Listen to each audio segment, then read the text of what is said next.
On this episode of Tastecast, we'll be discussing what we've been playing. I'll be talking about my impressions on Resident Evil Village. I'm sure at least a few of you will be interested in that, considering I keep getting asked about what I think of it, and I've played through it like 4 times now. So I definitely have an opinion. Stay tuned for that. We'll also be reacting to a lot of videos and discussing the Final Fantasy XIV Digital Fan Festival 2021 that just happened. There's a lot to talk about there, so that's going to be the brunt of this episode.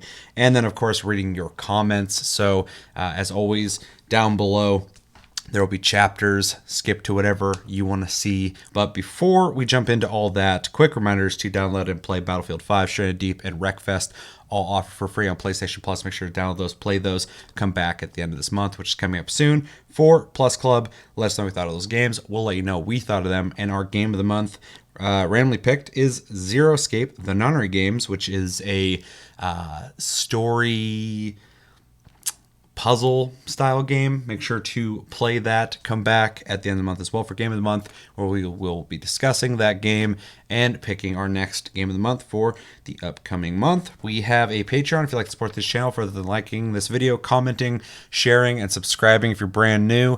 And we are on audio platforms like iTunes and Spotify and everything else under the fucking sun if you'd like to listen to us instead of watching us on YouTube. All right, let's get into the episode.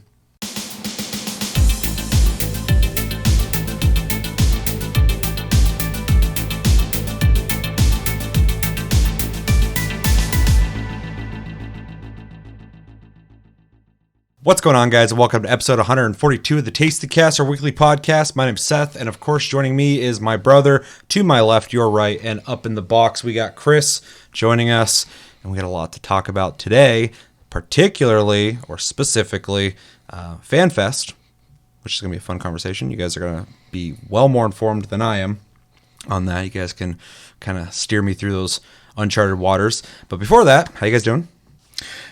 Actually feel pretty good for working today. So, yeah, had a 3-day weekend for FanFest.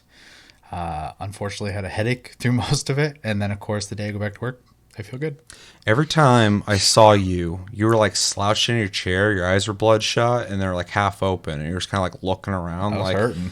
like you were seeing the light. And I was like, "What the fuck is wrong with him?" And you're like, "I have a headache." I'm like, "That's a wild headache." No, they usually are, but That's pretty bad. It looked like it was fucking you up. usually feels like someone's punching me in the head. So it's pretty bad. Guess our punching back. Chris, do you have any ailments? I am actually really tired today for some reason. I didn't work today at all, but I'm tired as hell. Same, dude. I actually felt really good before I got home, and then I got home and I sat down, and all of a sudden I was just fucking passing out. Well, in your case, you were gone all week last week. Yeah. So Yeah. this is your first day of work. And Chris, I think, has the opposite problem. He's been really busy lately, and now he finally gives his body a day to rest, and his body's probably like, yeah, don't do that. So No rest for you. You don't deserve it. So Yeah, work to do, son. It's the worst. And yeah, this Tastecast was delayed because I had a cool situation where I had a pinched nerve in my back, something I've never experienced before, whereas pain in my lower neck, upper back, shoulder blade, down into my elbow, which I've never felt in my life, all at once, just felt it all over the place. And then these weird little numbing, shooting sensations into my wrist. I woke up like that one day and I was like, that's fucking not good. I don't know if I got hit in the spine while sleeping, but something's up. Luckily it's pretty much gone away. It's just kind of a small little pain now, but that was crazy. I don't want to experience that again. On that though, I'm pretty good, just tired. I like I said, got home and fucking chilled out, and now I'm ready to take a nap. But we got a lot to talk about, so we're gonna jump into that. And it's Tastecast, so we're gonna jump into what we've been playing. Chris apparently has a more substantial list than us, so we'll start with you. Hey, so I've been playing a little tiny bit of Dragon Quest XI lately. Cool. Just because I really want that turn-based RPG feel. oh, you'll get it. It's so good. I love that game. It's visually just different for me. I mean, it's Dragon Quest, so it's Akira Toriyama, so I just see Trunks everywhere in the game. Like, oh look, there's Trunks, and there's baby Trunks, and that's adult Trunks, and there's young Trunks, and It's really weird how anything that is based off of his art, they use the Trunks template a lot. constantly. I don't know why. Like maybe because it's supposed to be fantasy and his bowl cut is like something you'd expect more from something fantasy. I don't know. Because everybody, of course, has like Goku style hair as well. But other than that, they don't really like. There's a lot of Trunks. I agree 100%. Yeah, I ran into some kid. It was a girl. She had the exact same haircut as the main character, and I was like, is that my child? What is that my illegitimate child? Are we What happened? related? I saw something like you earlier too. Are we a big family? What is all this? Are you destined to be the next hero? Yeah, are you the next one? Are you Dragon Quest 12? But I haven't gotten too far in it, but it's okay so far. Not too bad. It's a bit. It's a bit of a slow burn in the beginning. Yeah, that was a game though that when I finished, I was like depressed. I was like, I don't want this to be over. Oh, okay. So Yeah, good. that I game loved definitely it. gets better and better the more you play it. So I mean, I kind of expect that with any RPG. It's kind of a slow burn at first. And they get the story set up, and then they kind of let you go into it. But one like any Japanese I take my own RPG, pace. the more you play it, the more shit unlocks. And does have kind of just like a typical hero story, but just the whole world and characters are really charming, and the adventure is really fun. And has some cool like Puff and Puffu. that, but also which is always welcome, but also especially in Chris's case, I'm sure he loves Oh, it. he's gonna love it. But typical of a lot of JRPGs, the ones you're playing for a long time, whole features just kind of show up like 40 hours into the game. And that's something I really love about those kind of games is you're always getting surprised with new things. They really think about the whole experience of the game and not just like, well, you got to upgrade this weapon and your character now has this skill point. Like there's, whole new features that kind of come out as you play it, and it's dope. Yeah. I'm looking forward to it. It's just kind of a slow burn for me though. Nothing racing through it. Just kind of taking my time. I've also been playing a little bit of a game called Undermine, which is a roguelike game. You play like a miner, like literally just like you have a pickaxe as your weapon, and you go and collect gold and fight little randomly spawned monsters. I haven't gotten too deep into it, but your character, like I said, it's roguelike. It's a random character every time you die, and there's a hub that you go back and spend your currency at to upgrade your gear. It's cutesy. It kind of reminds me visually of Stardew Valley. Kind of Interesting aesthetic to it. I've seen and heard about Undermine a million times, and it's a game that I honestly feel like I should have played, but every time I look at it, I can't pull the trigger because I feel like I'll play it for 5 minutes and never touch it again. So I definitely do little bursts of it. It's not a long play for me. is it okay? You're not really selling it to me right now, but you're making it sound interesting, but you're also making it sound like exactly what I'm kind of worried it's going to be. It's like, yeah, that's cool. Yeah, I don't know. I've played more Dead Cells than I have Undermine so far. Well, that's the worst thing too, though, is when you play Dead Cells or Hades or any of the really good roguelikes, and then you play ones that are okay. It's like, I don't know. I've really tried something way better than this. It's hard for me to want to go back to stuff like this. Yeah. It's all right. It's just kind of something fun to pass the time every now and then. It's whatever. It's free. It's on Game Pass. Yeah, it's a good way to try games. So Absolutely. I'm paying for it right now. I haven't used it in months, so I should probably hop in there and look at some games. Chris has been shilling it for months. Yeah, he's getting use out of it though. No, for sure. Yeah, it's cool. Like I'm glad you're using it. I also played a little bit here and there of 14, Final Fantasy 14. We didn't raid this week due to the fan fest and life happening. But I have been doing like a dungeon or two a day, getting the tokens for the event to unlock some random stuff here and there. Grinding out relic gear for my healer class now, since I'm now one of the healers. Nothing crazy to report there. I've also been playing a little bit of Monster Hunter World again. A couple of friends asked me to play it with them, so I reinstalled that and kind of hopped back in there. And it's just like immediately, it was like, "Where's my wire bug? I don't like this. I feel very slow." Yeah, it'd be kind of hard to hop back and forth between those two because they're similar but pretty different as well. Yeah, and not just in gameplay either. The colors are very like dull in World in comparison to Rise. It feels like it's just very like muted. I went back to the game, was like, "What happened? Something's wrong. This doesn't look right." Yeah, Rise definitely embraces a more vibrant I don't want to say cartoony look, but more exaggerated look. Whereas World was definitely trying to showcase that they can make a really good looking game, but they're also making it look realistic, as far Right. as realistic as you can make Monster Hunter look, which Yeah. is a lot better than the movie. So Yeah. Yeah. So just a little bits of that here and there. When someone asks me to hop in with them, I'll do that. But nothing nuts there.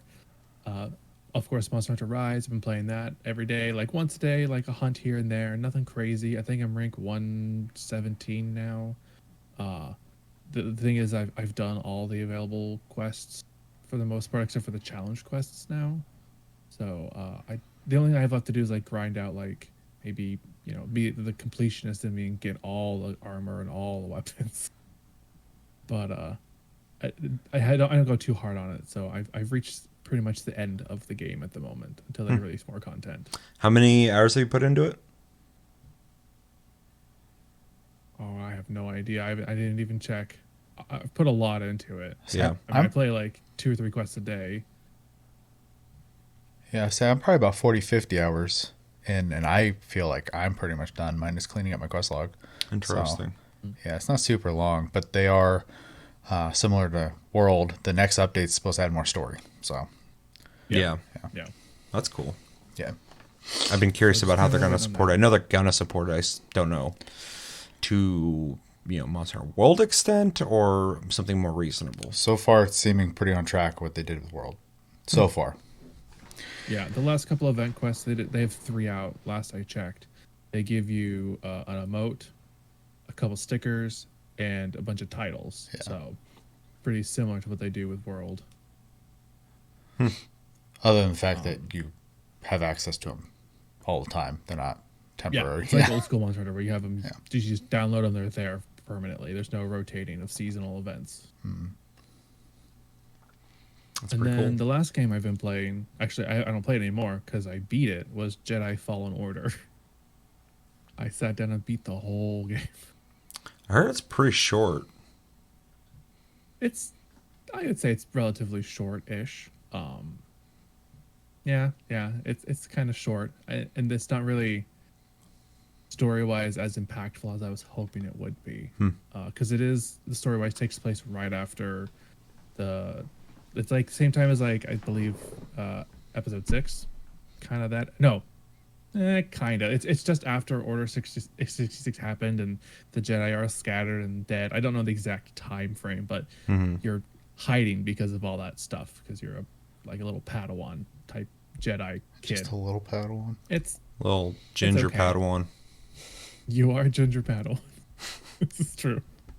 The legendary it was ginger entertaining. Padawan.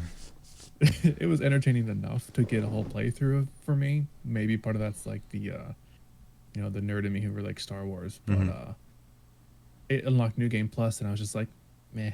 There's no need. There's no reason to play New Game Plus. See, this, and I apologize to anybody who was one of the people who was trying to get me to play the game for so long, which I really should have played it. But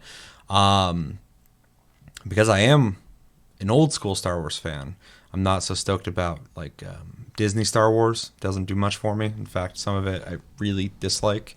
But of course, this is Respawn that made this, so that's been kind of a selling point for me. But also, new canon's not that interesting to me, but a lot of people told me like, you gotta play this game.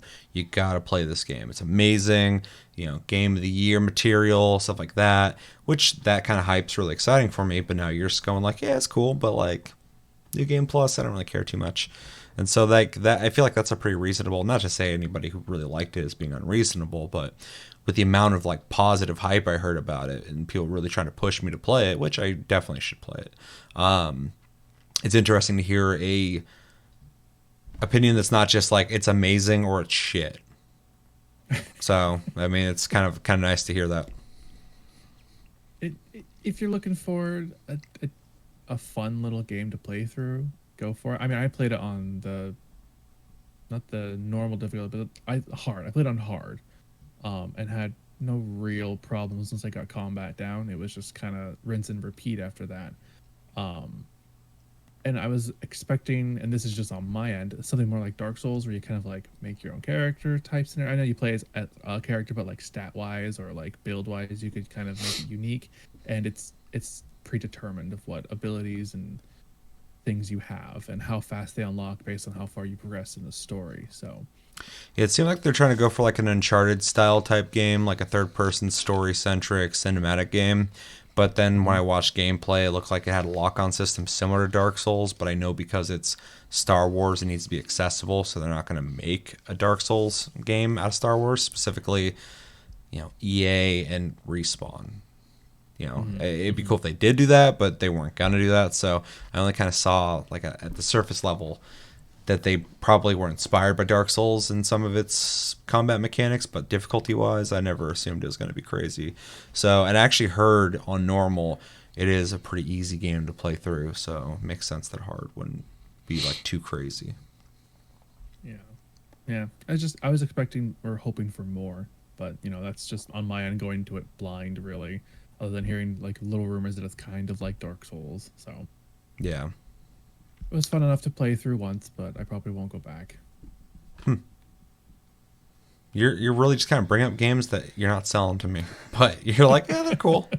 Chris, I tried some stuff. They were all right. They're games. They're okay. They play. They're You play them. They're all right. Not too bad. If there's one of the two games I need to play, I absolutely have to play, Undermine or Fallen Order. Which one? Uh-oh. You got to think about it. That's wild. Yeah.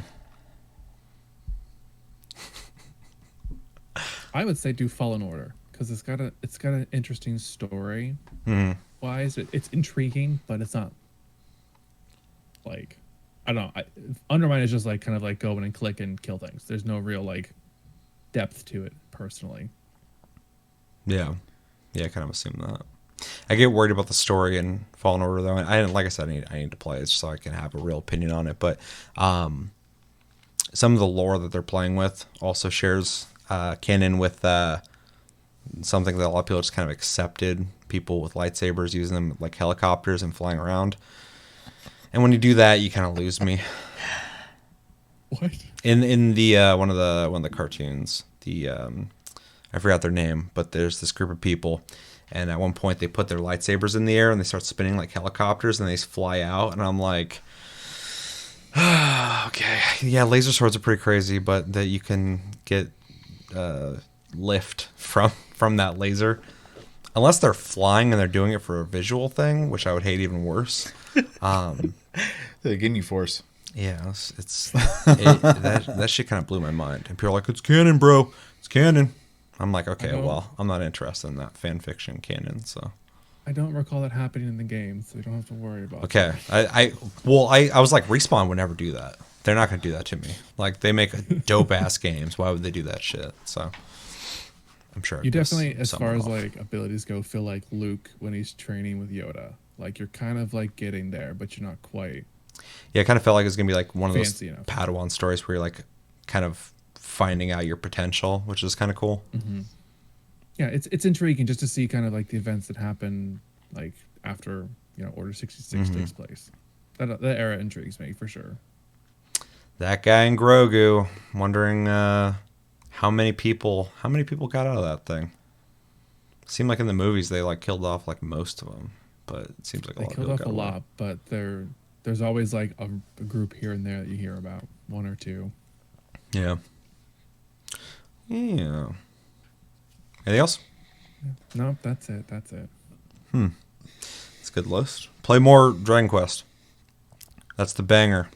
And Nier that you started and didn't continue. No, it's boring, dog. No. I mean, I don't agree with what I said, but I said it. I'll say shit I don't agree with. I don't give a fuck. Nier's very good. I love that game. I need to play more Replicant. I played it for like an hour and a half, and I loved it. And then I haven't played it since. I know that. This is the curse of my life. I'm like, I love this game. Wait, what's this game? I start playing that. I'm like, this game's cool too. Play this game. I'm like, well, this one also tastes good. Yeah, exactly. I'm just at a buffet of games going like, these are all kind of good. Are you going to eat more of that? I don't know if I got room for that. I've been eating this over here. It's pretty much, yeah, that's gaming for me. Chevy. All right. I also played Monster Hunter Rise. I kind of already said where I'm at in the game. So, still using the hunting horn. I do want to try other weapons in that game because they did change the combat quite a bit in the game. So, I am curious to see how other ones play. But the hunting horn is like the best it's ever been. So, You've been talking that thing up. it's a club that buffs you. Hell yeah. I mean, like, there's literally no like down to like in Monster Hunter. Usually, like you'd get your notes set up, and then you'd play all the songs while standing there, essentially bait to be hit while you're trying to play your songs. And this, one of the, I don't remember what they're called, like stances or whatever, is you swing, you play the note when you swing, and then when a song is completed, just through combat, the song just comes out of the hunting horn while you're swinging. So there's no stopping to play. It just plays it when you get the notes. So Sounds streamlined. very. And then they added I don't know what they're called either because I'm terrible with names, but they're wire bug moves essentially. There's one where it's like a swing and then a sonic blast happens, which is really good for breaking parts but does kind of crappy damage. And then there is a like straightforward just 2 huge hit one, and I've been using that one. And to kind of give like a comparison of damage, when I swing and hit things, I do anywhere from like, you know, if it's a armored spot, 7 damage to if it's a spot I'm supposed to be hitting like 40, maybe 50 damage. But if I do that wire bug attack to their head, the first hit will be like 250 to 300, and then the second hit will be like 300 to 500. It's just like boom, boom, real quick. So it's really nice if it lands. Probably my favorite part about Monster Hunter Rise, I actually think the experience of world is better. The combat in Rise is awesome though. So That's cool. They're able to do that with the Switch, which is, you know, without sounding insulting, a lesser console and power. well, and the frame rate's fucking amazing. I don't Yeah. get it. Like The little I did play, it ran very well. yeah, so they nailed it in that regard. It's nice to see that someone other than Nintendo can make a game run like silky smooth on the Switch. Yeah, any game Nintendo makes on any of their consoles, regardless of what their limitations are, they always look amazing and play great. Yeah, for sure. Although Capcom has just been, I mean, I could just say Capcom and be done with it, but like they've just been like killing it and killing it and killing it and killing it and killing it. And like I'm at the point where I'm like, can Capcom fuck up? Which is weird because years ago I was like, fuck Capcom. Man, we said this a few times on the channel now, but like A lot of times. a lot of the devs in Japan right now are just knocking it out of the park.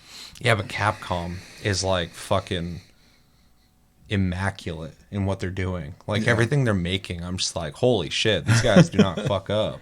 Like they exceed my expectation every time. For sure. Just awesome. Excuse me. No, Absolutely not. I'm not doing that. There's a lot of things you can ask How me. dare But you? excusing anybody. I brought it up last time, but me and Chris beat Minecraft is you know as much as you can beat it. So right now I'm planning essentially like a shrine to put the dragon egg because there's only one on the server ever. So I just want to give it like a special place essentially. That's my plan right now. Unfortunately, I got my eye on quartz, so it's going to be a huge time investment because you have to go to the Nether to get it or trade with villagers. Okay. So, it You won't show be me too bad. You showed me the flying thing. The elytra. Yeah. That was stressful because it looked like there's momentum to it, and you're like, you can lose this. I'm like, ooh. Yeah, you can literally clip a tree and like if your chunks start loading in fast enough and they load in, you smack a tree, you'll just die right there. And you've been flying for a while, your bed's way back here, it's gone. Like It's horrifying. Can you drop it in lava? oh yeah. Cool. Yeah, the only thing that doesn't die in lava is netherite gear, which is essentially the nether's version of diamonds. Oh, interesting. So God, they've added so much to that game. there's a major update coming out this summer too. So What are they adding? they're changing caves completely. So they're going to be more like real caves instead of the weird Minecraft caves. They're weird as fuck. They're adding a bunch of blocks, they're adding candles. Dude, The last time I paid attention to any of the updates, they had like fucking 57 blocks. That was the last update. And I was like, what the fuck do you need that? And like, I'm not even trying to complain. I'm like, what do you need that many blocks for? That's crazy. There's a lot of choice in the game. Sounds like it. They're adding amethyst, which is a new material type. They're adding copper that you can mine now, and copper oxidizes, so it'll go from like a bronze color to green, and then you can deoxidize it as well. You can also make lightning towers to protect your buildings from lightning strikes now.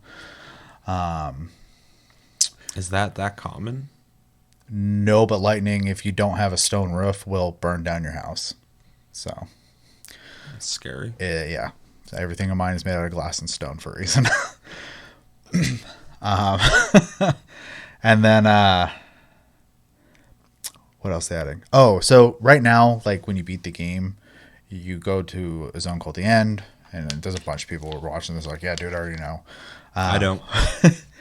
Once you beat the dragon, you unlock the ability to go to the outer islands of the End, and there are these buildings that occasionally spawn. They're called end cities, and they get these little box-shaped enemies called shulkers. They have one not very painful but very annoying attack, where it's a homing missile, and if it hits you, you just start floating, and if it wears off, you fall. So That's sketchy. very, because the void exists there. So there's islands and then nothingness, and if you fall in the nothingness, you lose all your shit. So That's pretty fucking scary. it's also where you get the elytras. So, but if you kill those shulkers, you get their shells, and you can make boxes that you can put in your inventory. So it's a full inventory that now takes 1 square of your inventory. So it's inventory within your inventory, essentially. Interesting. Yeah. They're making a smaller version in 1.17 that are sacks, essentially. So there'll be baby inventories that you can put in your inventory that are more early game accessible. So very cool. A lot of quality of life there. Definitely. They're also changing the way mining ore works. And some people in the community that I've seen are kind of upset by it. I think it's great. What are they doing? Right now, when you mine like iron ore, for example, you get the whole block, and then you smelt the block, and you get 1 iron bar, right? Mm-hmm. It's been that way forever, you know? Yeah. Now, it's going to drop iron ore instead of the block. And so that means you can use a looting pickaxe. Not looting. Oh, no, I'm drawing a blank. Fortune. A fortune pickaxe, and potentially get more when you mine now. So you just get more iron. Like, So it allows for the possibility of getting more. Can you get less? you can get the same or more if you have better equipment.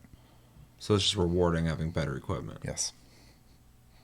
So are people just upset because it's traditional to not? It's have being that? stuck in old ways. Is Yeah. how I feel it is. I mean, I get that, but at the same time, on in a way of changing the way the game plays, I don't see any negatives to it outside of like I don't like change. Yeah. I mean, that's pretty much what it feels like. And it is aesthetically different now. It's because they're changing the way ore looks as well. There's also going to be veins they'll show up now, and they're like massive. So Well, in like most survival games, and Minecraft is a survival game, nowadays, like you hit like a branch or a tree and you get like a certain amount or random amounts of the resource. So it's almost like they're just modernizing it. Because even though they led the way a long time ago, there's a lot of survival games now. Yeah. And it's pretty typical to have, certain systems where like, I can chop through this faster now because I have a higher level, axe, but also I get more wood back. Like there's all these systems that incentivize progression. And that sounds like a soft way of them kind of doing that as well. yeah. And then they're adding a new boss monster because there's nothing in the game that's really challenging against netherite armor. And so you have 10 hearts, right? The new guy, I can't remember his name right now, but he'll hit you once and you'll lose 6.5 hearts with netherite armor on. So he hits like a truck. It's horrifying Yeah. to look at. It's a monster. He can't see though, so he only will attack you if you make noise. So if you weird. mine next to him, he'll come right at you. I'm surprised they have enemies that don't just work off some kind of basic system of coming after you. I mean, they got those too. And then like Well, I mean, that's all the Yeah. types of monsters that were there in classic Minecraft. They'll just see you and walk at you and start attacking. So oh, it's some of them interesting. are super annoying now. Sure, I'm just saying it's interesting to hear that they even have an enemy that is based off sound. That's Yeah. kind of crazy. Oh, and the other thing, and this will be the last thing, and then we can move on because there's a lot to the patch coming out. But there's going to be I can't remember if it's a plant or a material, a rock, but regardless, it's going to allow for wireless redstone signals. So now you can do. I imagine the redstone Interesting. stuff's going to get crazy now. Yeah, it's just gonna get crazier. So that's also cool. Yeah, you're already able to do some pretty crazy stuff, but like, yeah, if you can do it wirelessly, that's fucking insane. Yeah, I mean, when they introduced honey blocks, people came up with all sorts of crazy stuff that way too. What's a honey block? Honey is sticky, so is slime, but they don't stick to each other. And so you can create machines where they can be next to each other. That's how you make flying machines, really. You just have this machine that essentially just pumps in the air and moves forward because of the lack of friction between those two blocks. That's weird. It's very slow, though. It's very slow. You're better off walking. So unless you want to AFK, that's really only the reason you would do it. So It's interesting you can even do it though.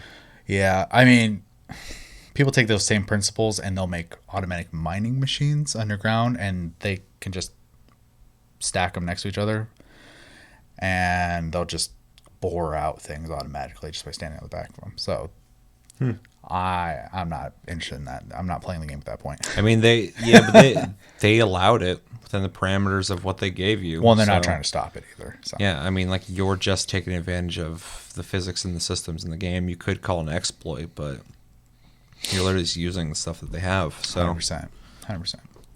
but that's not boring for sure. That's my whole thing. All pun intended. There's a level of automation I'm comfortable with, and then after a while, I'm like, I'm not playing anymore. Yeah, So yeah, but some people are probably going to be stoked about like the idea of having an operation that big and the amount of things that they're getting done and stuff like that. So, the efficiency's wild for sure. Yeah. So any kind of like a lot of those like micromanaging games where you have like like a factory or whatever, and you have a lot of automation happening. I could see somebody who's into that kind of thing getting into I mean, stuff like that. my farm's pretty much automatic, but but I don't want to worry about food. Yeah, fair. Although I Yeah. feel like you didn't really have to worry about it after a while anyway in the original one. It's become pretty irrelevant for me. So, in fact, I would even argue diamond equipment has now become irrelevant for us because we have a store filled with villagers that'll just sell you diamond stuff now. Interesting. And then Chris had a big brain idea and put a bunch of berry farm in front of the store, and you can just go pick all the berries and go sell them for emeralds and then spend the emeralds. Big brain, Chris. As soon as he did, I was like, oh, that makes sense. That's great. I like how they're just buying them from you if they're just out front. Yeah. Like, oh, you Well, grab these for leave. me. My iron farm's right next to it too, and they'll buy the iron. So, Hey, work on that AI. instead of going out and get it, well, I am trapped. So, I mean, they're kind of slave labor. You're a fan of that. It's efficient. If it's a survival game, Chevy's like, somebody else do this for me. Yeah. Yeah. So, yeah. Still having fun with that game. I don't play it as much now just because really all that's left is like building stuff, which is, I have to be inspired to do. I can't just go in there and start building. And then there's a couple bosses that me and Chris, still need to do. We've only done, I think, just the Ender Dragon. Still have to fight the Wither. Still have to fight a Temple Guardian. So, Ooh. There's so much shit to that game. It's crazy. yeah. Yeah. Like 50% of the stuff you talk about that game, I'm just like, that's the thing. I got a server. You can play anytime. Yeah. Me and Chris can show you around. I got the video game buffet. Too much stuff going on. It's not like Minecraft's going anywhere. And I'm starting to get an MMO itch. I'm going to hop into ESO and see how that is because I haven't played that since it released. I'm curious to try it as well, but 14's my MMO. So. Yeah, for sure. And of course, anytime I think about MMOs, I'm thinking about 14. Should I hop back into that? I'm sure if I said that, you guys will just like, yeah, do that. I I just want you to beat it. I don't even care if like you play the end game, as much as we need an 8th person right now. You need an 8th person? I thought you had a full... Lost one. Lost him? Yeah, their schedule's That's why I'm constantly. healing. Yeah, their schedule's constantly. I thought you guys are just like in a dungeon and they disappeared and you're like, lost them. No, life happened, so Just not a big deal. into the aether. But now Too much life happening. we have to pug again, and because of how late in the expansion we are now, most people have cleared all this stuff, and they're not doing it really, especially at midnight. So, which is when we play. You can find parties early in the week, but yeah, we're like right before reset. Unless you make friends with some French or Australian people. Well, they're playing on different servers. Around 4 or 5 a.m. That's when they start coming out. On the Japanese servers, because that's when they're awake too. That makes sense, yeah. So yeah, so that'll just segue into 14. I've been playing a little bit of 14. Same thing Chris is doing pretty much, getting movable tombstones for the FanFest event. Only doing like a dungeon or two, and I log out. I'm trying not to burn out right now because there's a big patch coming out, and I want to just dive into that when it comes out. So. Yeah, that makes sense. And then I think the only thing I played was 999, the non-re games. I got one ending, and I can't talk about it because it's game of the month.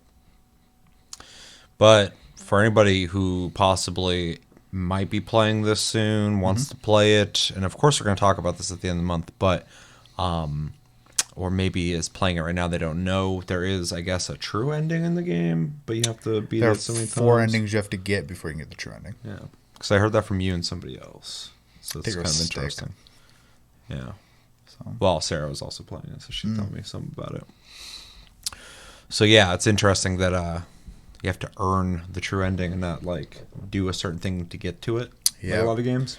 The one thing I'll give it though is like the first playthrough for me at least was about 5 hours with some assistance. See, that's funny because when I looked it up, because every time I play any game I've never played before, I always look up. There's a whole website for it that tells How long you to beat, yeah. the average time it takes people to beat games, and it was like 20 some hours.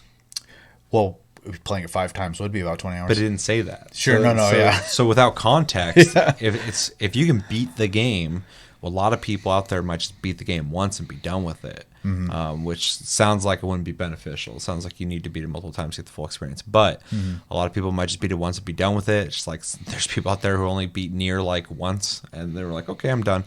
Oh yeah, you got like a third of the story. Sure, yeah. Some of them might not know that though, too. That there's multiple, endings that lead to whatever. That's one reason why I kind of want to talk about it. But also, it seems like a huge, I don't know.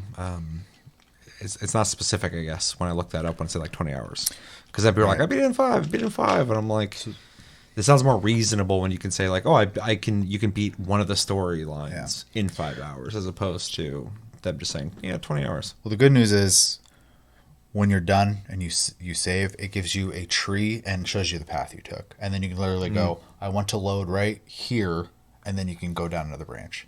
Interesting. So you can just skip to a part you want, and then any dialogue you've seen, you can also just skip, and it'll just go to stuff you haven't seen, essentially.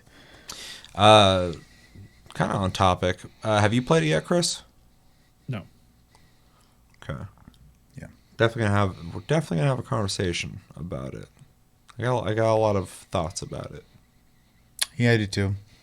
It's definitely an interesting for the channel game to play. Yeah, it's way out of what we normally Yeah, play. because without talking about my opinion on it, when I started, I was like, "Oh yeah, games like this exist." Yeah, this is outside of my wheelhouse. 100%. Yeah, it's like, here's a math equation. This is how you're gonna solve the math equation. Oh, like you're gonna teach me how to solve math equations? I gotta know math for this game. Yeah. What the fuck is this? But we'll talk about that at the end of the month. That's what I've been playing. Yeah. Okay, well, I've also played Zero Escape, the non-re games. Can't talk about it, but we did talk about it a little bit already. And definitely stay tuned because we are going to have a discussion on that. And I think it's going to be an interesting one because I have a lot of opinions in every direction when it comes to this game. So I need to play more, though, for sure. I've only put like 2 hours into it, so not much, but already have a pretty strong opinion on the game. Let's see.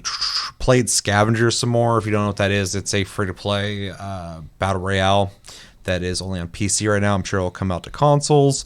Still fun, but I have this common thing happening lately where I play like these team-based games, and I keep getting with teams that don't communicate and don't work together, and I'm like, I hate this.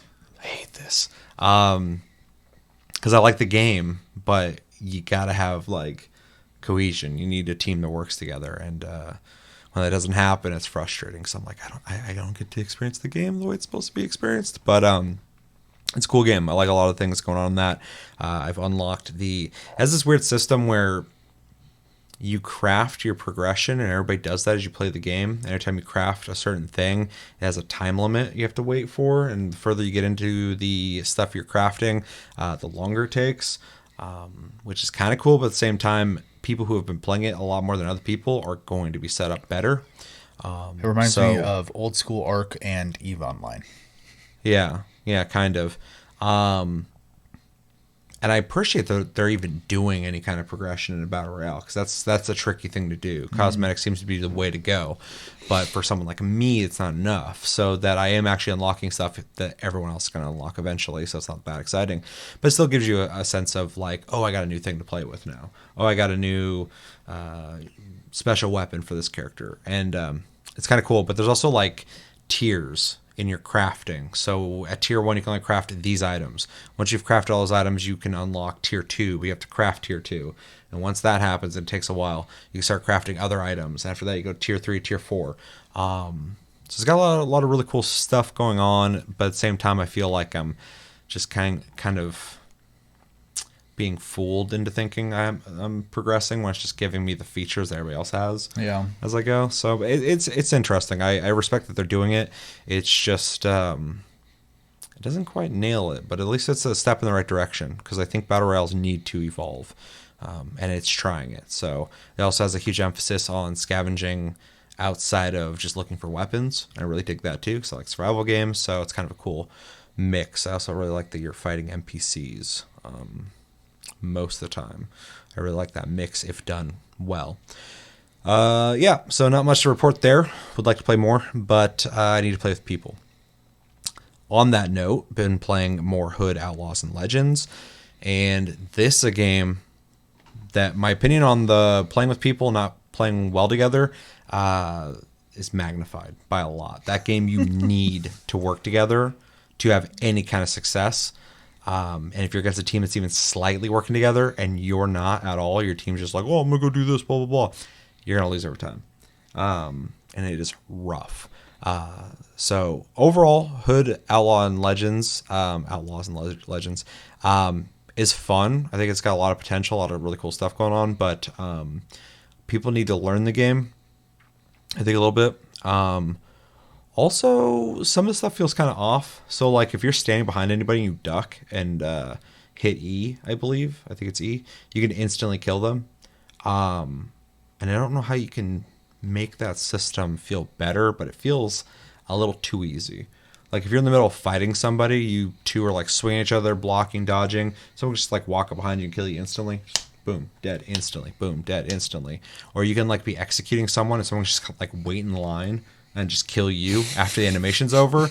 And I don't, a lot of times I can think of something that the dev could have done. I'm not a dev, so it's like easy for me to go, you should have done this. But in this case, I'm like, well, what would you do to remedy that? Because I like that you can stealth kill people, but I don't like how easy it is. It seems like it's not even like a stealth feature. It's if you're ducked behind somebody, you can kill them instantly. So I don't know how you'd fix it, but I don't think it feels right. It doesn't feel gratifying when I do it, or when I do it and somebody else is waiting to do it right behind me after I'm doing it, because there's a whole animation when you stealth kill somebody. So yeah, I don't even know how to. I don't know what I could even offer in terms of like how to make that better, or what I'm exactly really that upset about. But just, it feels off. I don't know. I'm not really into it too much. Yeah, it sounds tricky. Yeah. Overall, though, that game, I feel like its idea is in a good place, and it's pretty fun to play. But it needs some fine tuning, I think.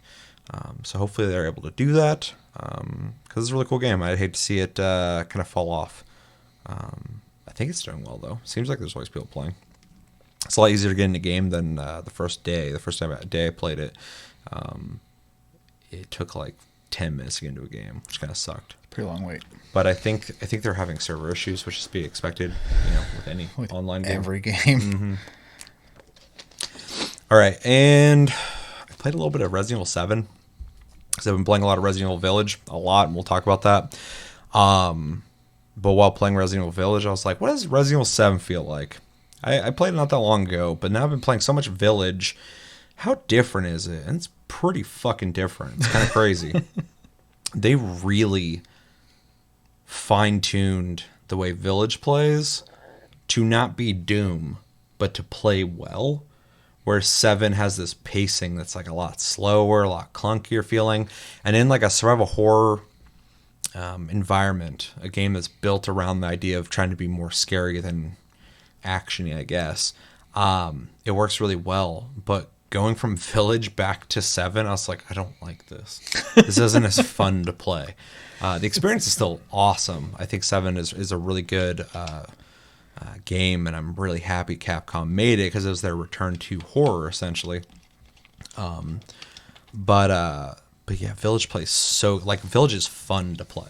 I actually like run around shooting stuff in the game. I'm like, this is fucking dope. This is like a cool FPS. But yeah, 7's cool. I just got past, I forgot her fucking name. The old wife lady who gets the extendo arms, comes through the window. How do you know? She crawls all over the ceiling. Anybody who's played the game knows what I'm talking about. So the only thing I know about Marguerite? the whole game... Is that her name? Marguerite? I think maybe. I don't know. What were you saying? The only thing I know about the whole game is the garage. The garage is definitely a part. I hate that part. I hate Jack. That guy drives me fucking insane. Welcome to the family. And he just punches you all the time. Bop, bop, bop, bop. Although Village, I'm not going to get into spoilers too much, but there's a revelation that I kind of felt like I knew without them confirming it to me, that goes back to 7. That I thought was kind of had some weight to it. I was like, that's kind of cool. Would you say by playing it made 7 better? Yes. That's interesting. I think. That's what I would say about like Shadowbringers when it comes to Final Fantasy.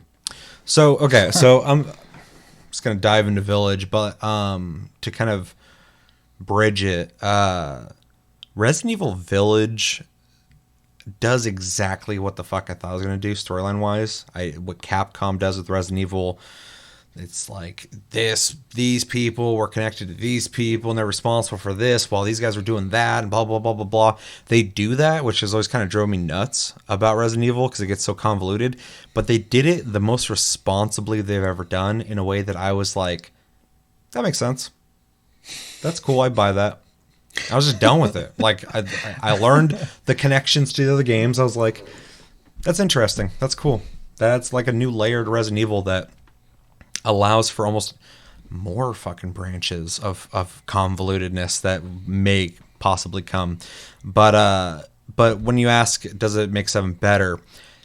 I think it adds connective tissue to 7 and the rest of the games that didn't really feel like it was there before. So, like, spoiler alert, you beat 7, Chris Redfield's there. And you see that, and you're like, and you see him, and they're like, this is Chris Redfield. And I'm like, is it? You told me it is, but I'm looking at this guy. I don't know who the fuck he is. So, allegedly, he's in 7 at the end. And you're like, oh, okay, so it's all connected. And there's all these, like, connective tissues there. But Village, you play that, and it's like, this game's connected to 7. I'm trying to be as vague as possible. That's why I'm kind of like fumbling with what I'm saying here, because I don't want to ruin a really cool story. It's still a pretty fresh game, yeah. It's still really fresh, even though I'm on my way to beating it for the 4th time. People are like, oh, Village of Shadows, wherever the hell, is a cool difficulty. I'm like, yeah, dude, you didn't play that yet? Beat that shit. Let's go. It's pretty neat. We'll talk about that. what was I saying? So Connective. It connects 7 with the rest of the games in a way that makes 7 feel like it fits. When I played 7 and I beat it, I'm like, that's a really cool alternate game that is connected to Resident Evil, but it feels like it could be its own game too. When I played Resident Evil Village, it feels like a Resident Evil game. It while still maintaining all the DNA of 7. It's really weird. They somehow, I know some people, I don't know how fucking have their criticisms of Metal Gear Solid 4. It's one of my favorite. Well, they're all one of my favorites, but I love how Kojima somehow was able to connect a lot of the parts of the story that just work fucking crazy and made it all kind of come together in 4. And I'm not saying this is Metal Gear Solid 4, but Village makes sense of a lot of 7, but also Resident Evil in general. There's a lot of stuff that's existed in Resident Evil that has some interesting information revealed in this game.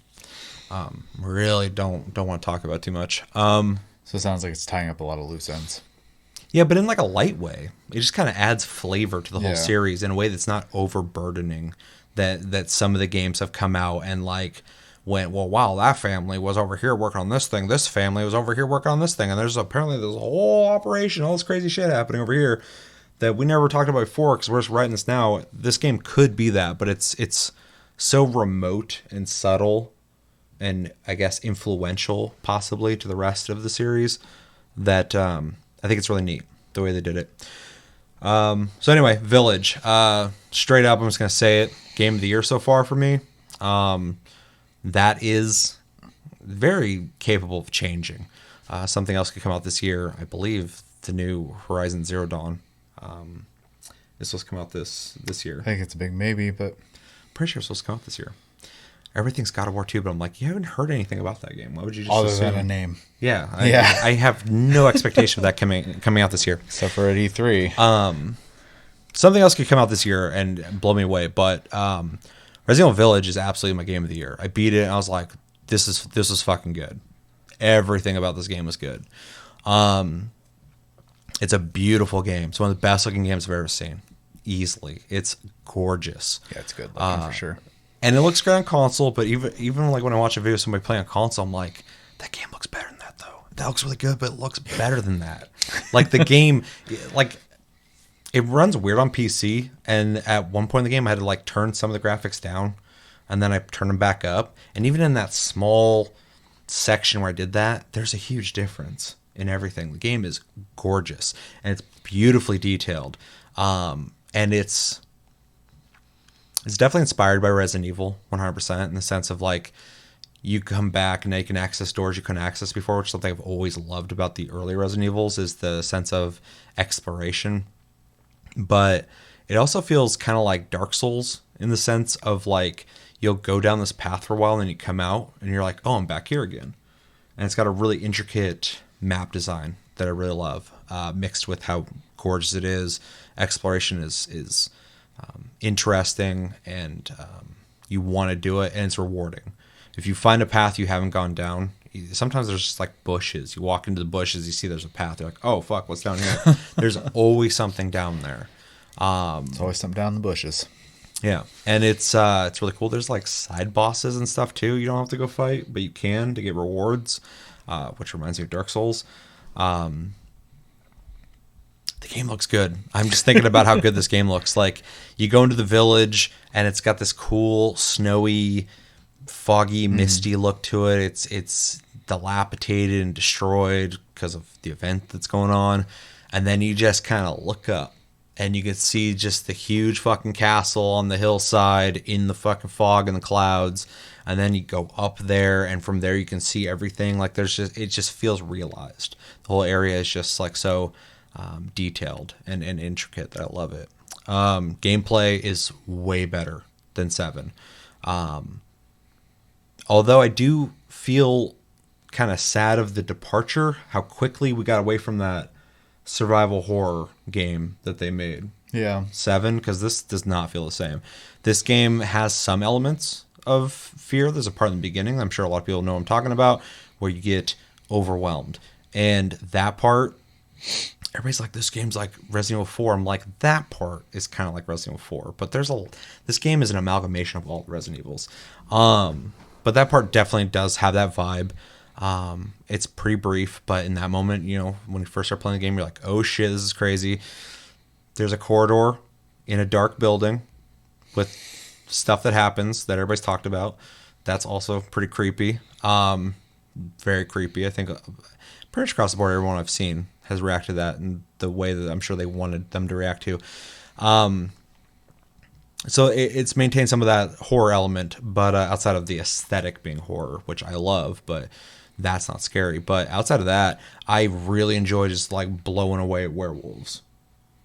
Like just shooting the fuck out because I hate them. But in this game, it feels good to shoot, and you got a variety of weapons. There's like a bunch of weapons in the game. They're all upgradable, which is sick. I love that. To the point where I'm trying to max out all my stats on all my weapons, and then it has I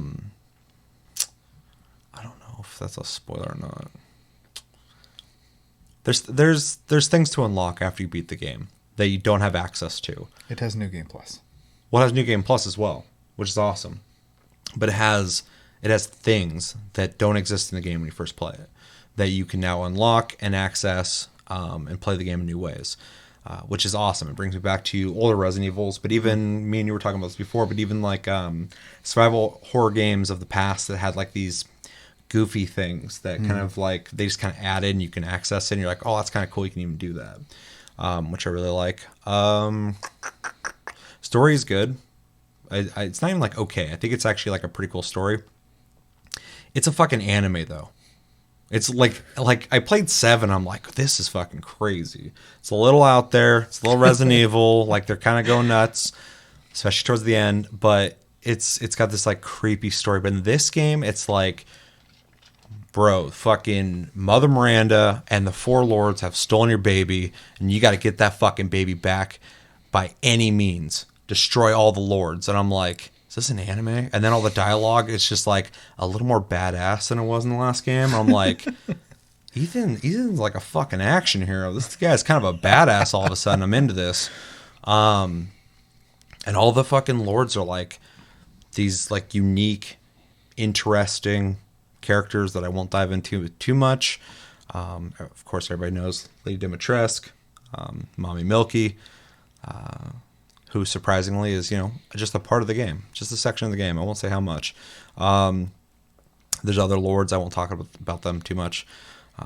But what's her name? Donna Beneviento. That whole thing's really neat. The thing I love about the lords in the game is each section feels like its own thing. They're all connected and they're all really neat. But the game's pace, this is my favorite thing about the whole fucking game. The pacing's perfect. Yeah. It's never boring. It never feels like it's starting to get drawn out. It never feels like I'm like stuck. Well, there's a warehouse section. I'll keep it that vague. That feels like it gets drawn out just a little too long. It's still cool, but it feels like it's after a while, I'm like, this is kind of wearing out its welcome a little bit. Like I've been here a little too long. But it's neat.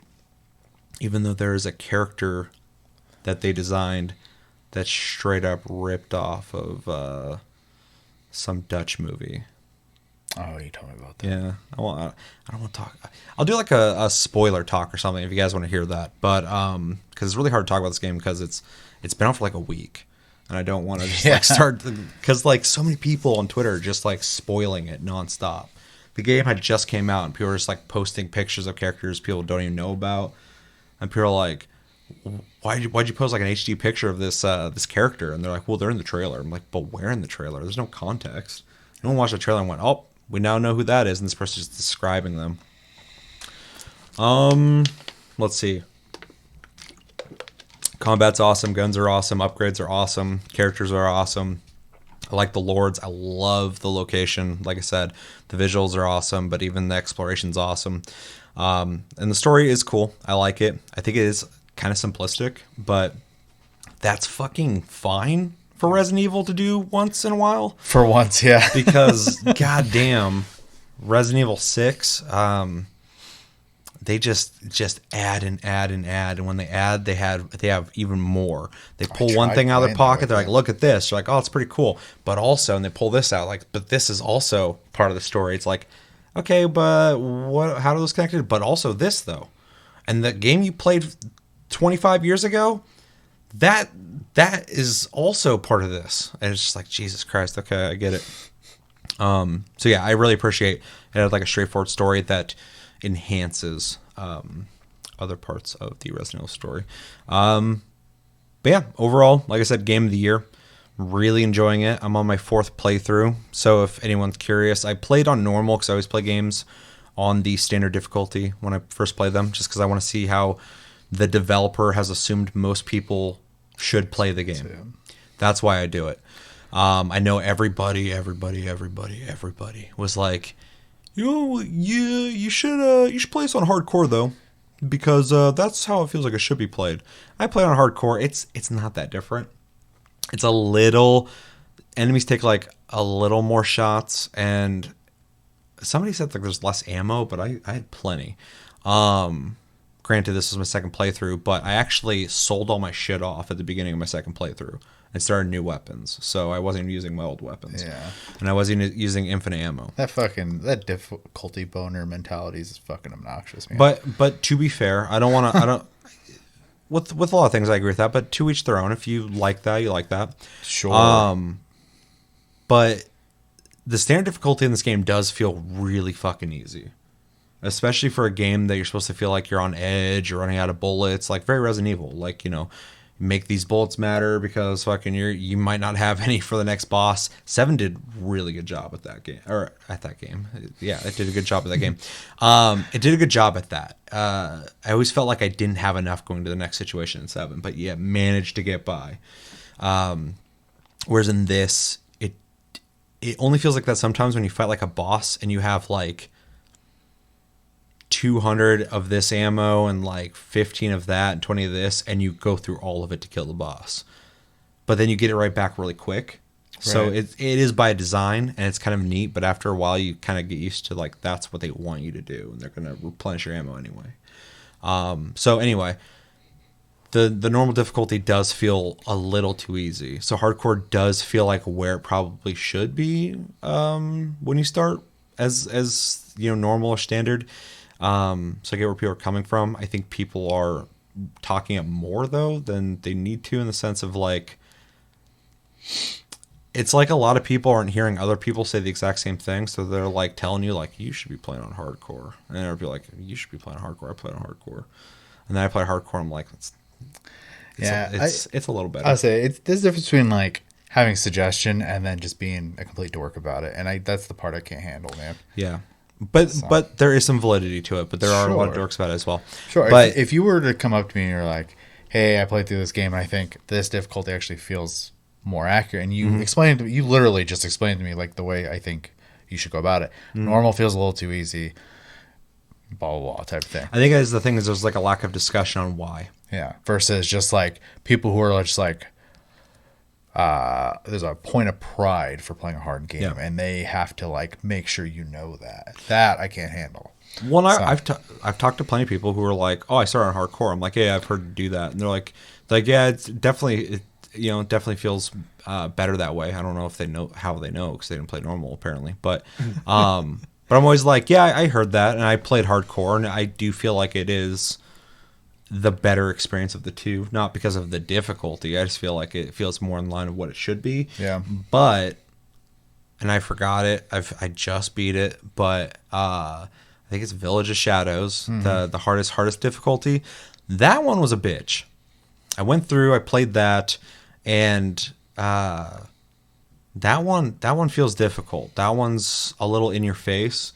And one thing I want to touch on in a sec, when it comes to the difficulties, there is something they changed quite a bit. But in the last difficulty, they actually change enemy placement, and they will add enemies to parts that really feel fucked. There's a couple parts where you're like running from an enemy, like some kind of event's happening, and if you stay there, they'll kill you. So you got to run. Sometimes you can't fight back. In the hardest difficulty, they'll like add other NPCs all of a sudden. So you're like running from this person in tight quarters, and then all of a sudden there's just like shambling zombies. I'm like, are you fucking serious? I can't even shoot these guys. And I'm like, I'm supposed to just shove Juke through. 'em. Yeah, I had to. Yeah. And it got my heart rate up. Yeah. I was like, oh fuck, dude, this is rough. Right when the game started, I was like, I know I'm getting into, and then like it just threw other monsters that weren't there before. I was like, oh, this is what you're fucking doing. Okay, like right in the beginning, it's like we're not fucking around. I'm like, okay, I see that, which is really cool. It was really neat. One thing though that I think is really neat now that I've played I even played easy for a split second, and I got the fuck out of there. It was so easy, it was ridiculous. You could shoot like werewolves in 2 shots and they died instantly. I was like, nope, I'm not playing through like that. That's way too boring. The thing's really cool though is like, for instance, if you play on the normal difficulty and then you play on the harsh difficulty, werewolves, I noticed, and other enemies act similar. Werewolves like approach you on normal, especially on easy. Like somebody approaches like a wasp nest on their porch. You got to get rid of it, but you don't want to get near it. That's how the werewolves walk at you. They're like, fuck. And they're just like kind of walking at you with their hands up, like, all right, I got to kill you. And you're like, pop, pop, pop, and you fucking kill it. And they know that's going to happen. So they always just approach you like, oh, fuck, okay. And then you play hardcore, and they kind of run in real quick, and then they get close, and then they go, okay. And they come at you, and then you shoot them. And then in the hardest difficulty, there's like flying the fuck around corners and sliding and then just running at you. And I'm like, holy shit. Like, they're like, I'm gonna fucking kill this guy. And you're like, it takes like 20 bullets to kill you. And they're like, I know. And like, that feels really intense. Yeah. Whereas, like I said, I was like looking on like easy and normal, and they're just like walking at me like, fuck, okay, we're gonna try and kill him. And the other werewolves are like, we're not gonna kill him. They're like, well, we gotta fucking try. So it's cool that they actually changed the animations and the way they attack and stuff like that, which I really like. There's other enemies that are like, I guess, shambling zombie vampire type enemies that have like swords and stuff. And like on easier difficulties, they spend a lot of time kind of walking at you, and they kind of like telegraph, like, raising their sword, get ready to swing it at you. Whereas like on hard difficulties, they walk at you and they start swinging as they're getting near you. So I kind of like that. Yeah. Difficulties aside, everything's great about the game. Love it. It's a gorgeous fucking game. I'm gonna say it one more time. The facial animations are insane. I mean, I can attest to that. I didn't play it. So. Oh, also one more thing. No, he's in the trailer. Chris Redfield, they fixed him. Thank you. I was making jokes before I played the game. I was like, this guy they call Chris Redfield's in it. So I mean, I guess that's him. No, this is Chris Redfield, and he's interesting. I'll just put it that way. He's redeemed. I was like, this is the Chris Redfield that I fucking want. It's funny too now that the game is out on Twitter. Like, the mommy milky thirst is real, 100%. But now the Chris Redfield thirst is real. I'm seeing that all over the place too. And Twitter's a wild place, man. I kind of get it. Oh, dude, don't get me started. For other reasons, I hate that place. But yeah, I like what they did with him as a character. There's some really cool stuff going on. Really curious to see where that goes. And last part is, game's awesome. It ends in a way that I'm not going to say anything about. But I am curious but worried where it could go. I felt that way about this game though, because I'm like, are they going to get fucking crazy? And they did. Are they gonna get Capcom crazy with this shit like they do with all their games? They make like a dope game, they're like, let's throw it all out the window. We played it safe, let's go insane. They did do that, but they nailed it. So I'm like, it's scary. I was playing the whole time. I was like, oh my god, they're gonna do some dumb shit, I'm sure, real soon. And even if they did some dumb shit, I'm like, I like this dumb shit though. Like the Duke guy, he's fucking, I thought he was just gonna be some big fat guy. He's actually like super charming. What the hell? Like they did a good job with everything in this game. But the way the game ends off, I'm like, oh god, where are we going with this? But with how good this game is, I'm just gonna trust them. So, and like I said before, until they fuck it up. Exactly. Yeah. And like we've been saying, Capcom has just been fucking killing it with all the games they make. And I do like this game better than 7, although I do miss the scary horror element of 7. That was awesome and so needed. But Village is an overall better game in every way outside of that. And the best part about it, it's fun to play. I have not once in all my playthroughs been bored playing it. Mercenaries mode as well. Better than I thought it was going to be. It feels almost like a roguelike now. Before it was like a time attack. You just get through the levels and shoot everything and try to get your best time. In this, there's random modifiers every time you play through that you can kind of build up your character like a roguelike. Weapons that you get to purchase in between parts of the run, essentially, that you can upgrade and get currency. And there's a lot of kind of random things going on there. Also, a currency you can accrue from that. Also, playing the game that you can unlock some of that stuff I was saying you don't have access to. So it's definitely a lot better than I thought it was going to be. You were going to say something?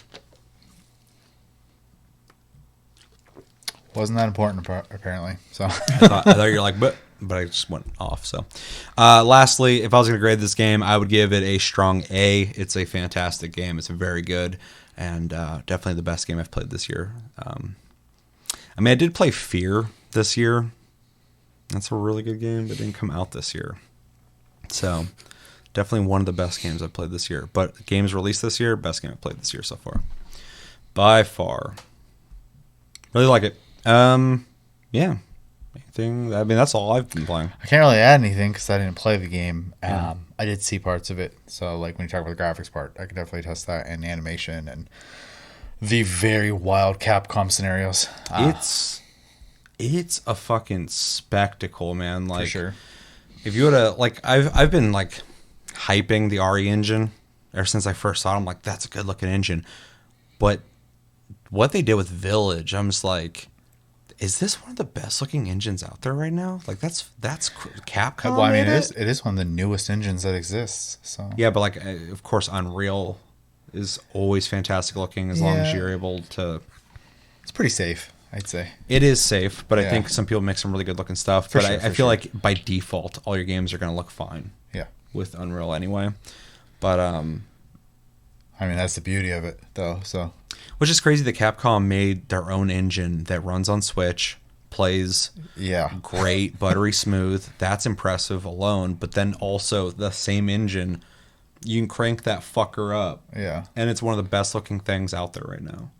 Yeah, like it's a great engine. I hope it's easy to develop for. I hope it's not like a Frostbite situation where it's like looks great, but holy shit, it's a bitch to get anything to work out of it that's not Battlefield. Yeah, now they just need to make Lost Planet with it. They need to make other, like, just like Square Enix, man. Like, they're on a roll right now. Make all the games that people want. I'll say there's you guys in the right place. Both companies have this catalog of like old stuff they just don't make anymore. So it'd be nice to see it come back. Yeah, right now I feel comfortable. If Square Enix said they're going to make something, I'd be less worried about it. Agreed. As long as like they were the ones making it. For sure. Yeah, not no Quiet Man shit. They're pretty good about licensing projects out and then not being involved. Yeah. So I'd like to see a reboot of Parasite Eve. Yeah, there's a lot you could do with that game. I don't want a continuation because I watched a video recently talking about where the third one went wrong because I never played it because it looked like shit. And that video was just them needs rebooted. Shit. That's what I'm saying. Yeah. Reboot it, retell the original story, and then build from there and just forget 3. For sure. Because from what I watched, I was like, that story's stupid. And they changed Aya Bria. Mm-hmm. They changed her whole character and stuff like that. So, which is always annoying. But anyway, they should definitely do that. Bushido Blade and fucking Front Mission, please. Oh, that's so bad. That's a bunch of games. And Capcom right now, if they're like, we're bringing this back, I'd be like, do it. Everything you're doing is great. Man, if they made something that was like, well, and I'm going to use Lost Planet again. If they made a Lost Planet and it had the multiplayer functionality that Monster Hunter has, but it has the visual fidelity, I guess with multiplayer you'd have to turn down a little bit, but close to what Resident Evil is, like, it'd be hard to kind of go wrong with it. If it's the core concept of the original, but plays better, like what they did with Monster Hunter World, and has the graphics of Resident Evil, it'd be amazing. I remember when the first Lost Planet came out, You worked at GameStop back then, and anyone who walked in and played that demo was like asking questions about that game. Yeah. Like, what is this game? What is this game? Like, people were stoked about it. Well, You could do that again. You could make that game exciting again. I don't even know what the fuck they You can did. make mechanics wild these days too, because like that game was like pretty crazy. Like being able to go inside of things while people were still outside of it Super fighting ambitious. and stuff. And yeah, it's It was just clunky. yeah, exactly. And that just it's an old game. So I mean, like, You know, a game I really like that Capcom made that fucking people just don't give a shit about. Bionic Commando. yeah, I remember you liking The third person when one they where rebooted it. Yeah, you could like swing around, shoot people. I fucking loved it. I thought the story was pretty cool too, but people did not like that game. can't please them all. It pleased me. That's all I care about. That's all I give a shit about. So anyway, that's all I've been playing. Resident Evil, Game of the Year, easy A for me. So when I say quality, it is the absolute tippy top quality premium experience. Also released and worked. Yeah. Yep. Yeah, another Capcom game. Another, what's the other one? Oh, Neo 2. Another Japanese game that came out and it was just fucking finished. Just worked. Yeah. And just embraces it's a video game. Yeah. It's just fun. Yeah, love it. All right, well, I feel like we've talked a while, so we should probably get into the big topic that we're here to talk about, which is the Final Fantasy Digital Fan Fest 2021. Now, for context, I have not seen anything on this. I've heard a couple things about it, but transparency for anybody watching this and possibly is here for this subject alone. You guys know much more about Final Fantasy 14 than I do. I have dabbled in it, but I'm not super in it. I do like Final Fantasy 14, but if you're looking for like me to be knowledgeable on it, wrong guy. Look Yeah. at them, don't look at me. Well, and even looking at me, I could play a game 30 times and still forget shit. So just be aware of that. I'm just letting anybody know. I know I'm hosting this show. I know this is a topic on my show. I'm here for the ride. I think Final Fantasy 14 is one of the best MMOs ever made, and I enjoy playing it when I do play it, and I'm always excited for new content because it's Final Fantasy, and Final Fantasy does shit big. So I'm really excited to see what they do. You guys have seen everything we're going to watch, so this is going to be a discussion for you guys and for me to try to join in on. Yeah. I will be reacting, though, because I have not seen any of this. Well, I might be reacting still, but Sure. Yeah, great. You guys fucking freak out and do what you do. High five through the screen. It's not too hard to break 6 my minutes of me monitor. going like this. Yeah, 6-minute trailer. So, Chevy's going to be the captain in these waters. Oh, boy. I don't know the way. But you have made a playlist Yes. of videos to kind of streamline this. Otherwise, we could sit here for like hours watching the whole fan fest, which we're not going to do. I wouldn't recommend that anyways because it's a replacement of a convention. And so there's stuff like the voice actor section and the developer section and the cosplay section that has really nothing to do with the game. That's more community oriented stuff. So Yeah. So before I hand it over to you and we start watching these videos, you can give us some context on what we're going to watch. I wanted to shout out real quick, so we're not going to watch the video because I don't want to cry on this episode. I'm glad you're bringing it up, actually. So. But shout out to SOKEN. I believe that's his name. I'm not as embedded as you SOKEN, guys yeah. because of his situation that you can probably explain better than I can. It's pretty fucking crazy. Yeah, so I mean, like everyone had to deal with in 2020, everything kind of stopped for a little bit and got delayed. And this is no exception. FanFest was supposed to happen in 2020, and it was supposed to be in 3 different places: the United States, I believe London, and Tokyo. All of them got canceled for obvious reasons, and their whole development process got pushed back 6 months. Now, also during this, without telling anybody except for the CEO of Square and Yoshida, who is the main director of Final Fantasy XIV, SOKEN was diagnosed with cancer in March of 2020. And SOKEN is The head music director. He also creates music for the game as well. So I know that. I just want to make sure people for somebody sure. might be watching it that doesn't know. He didn't tell anybody, and he arranged with the CEO Yoshida and the HR department to actually bring work equipment to the hospital while he was doing treatment, because and I'm gonna paraphrase. You should, if you're interested in this, you can find the videos out there. It's also the last like 10-20 minutes of FanFest. You can just Yeah, I like how they skip ended in. it with that, but Yeah. it actually seems like it was beneficial because I've seen nothing but praise and support for him on Yeah. Twitter. So So he worked from the hospital with equipment that was brought in for him specifically, and because of the state of the world in 2020, no one could come see him. So there's actually a song. I can talk about this part. There's a song called "To the End," that is part of like the finale of Shadowbringers. He created that song while he was in the hospital, and long story short, he came back. He announced all this with his coworker. Is such a bad term. I can't think of what else to call him right now. With all the people he works with, and had been talking to, over the phone and whatnot about like getting the work done still. That he went through all this, and Yoshida was kind of like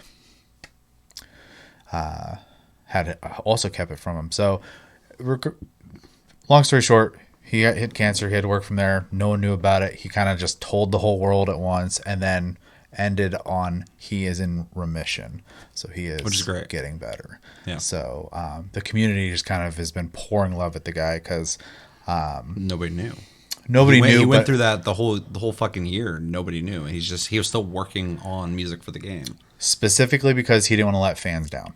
Well, and the thing I was reading too was saying that he didn't want to let them down, but also it was like the one thing keeping him going because of the amount of support and love he gets from everybody, that he felt like, and I kind of get it because I kind of have a dark mind, but like if you feel like you possibly could be going out and you're like a creative type person, you probably want to create something to kind of like be a send off possibly. So like he probably wanted to give something to the fans, depending on where that could have went. So the whole situation's fucked. It sounds awful, but it's amazing, his dedication. A lot of people I've read in tweets stuff like that were saying like, you have, I'm not going to mention names, but you have companies that make certain really big MMOs, and the best thing they can do is like make like a name reference in the game or something like that. And then you have this guy essentially going through this shit, being all alone during a time that was awful for everybody. And still like so dedicated to the fan base that he was still working when anybody would understand him not 100%. working. Nobody would blame him for not doing it. So it's I'm not even like, I know SOKEN is because of course you really like the music. I've heard it. It's really good. Of course. We're going to hear some more in a minute too. For sure.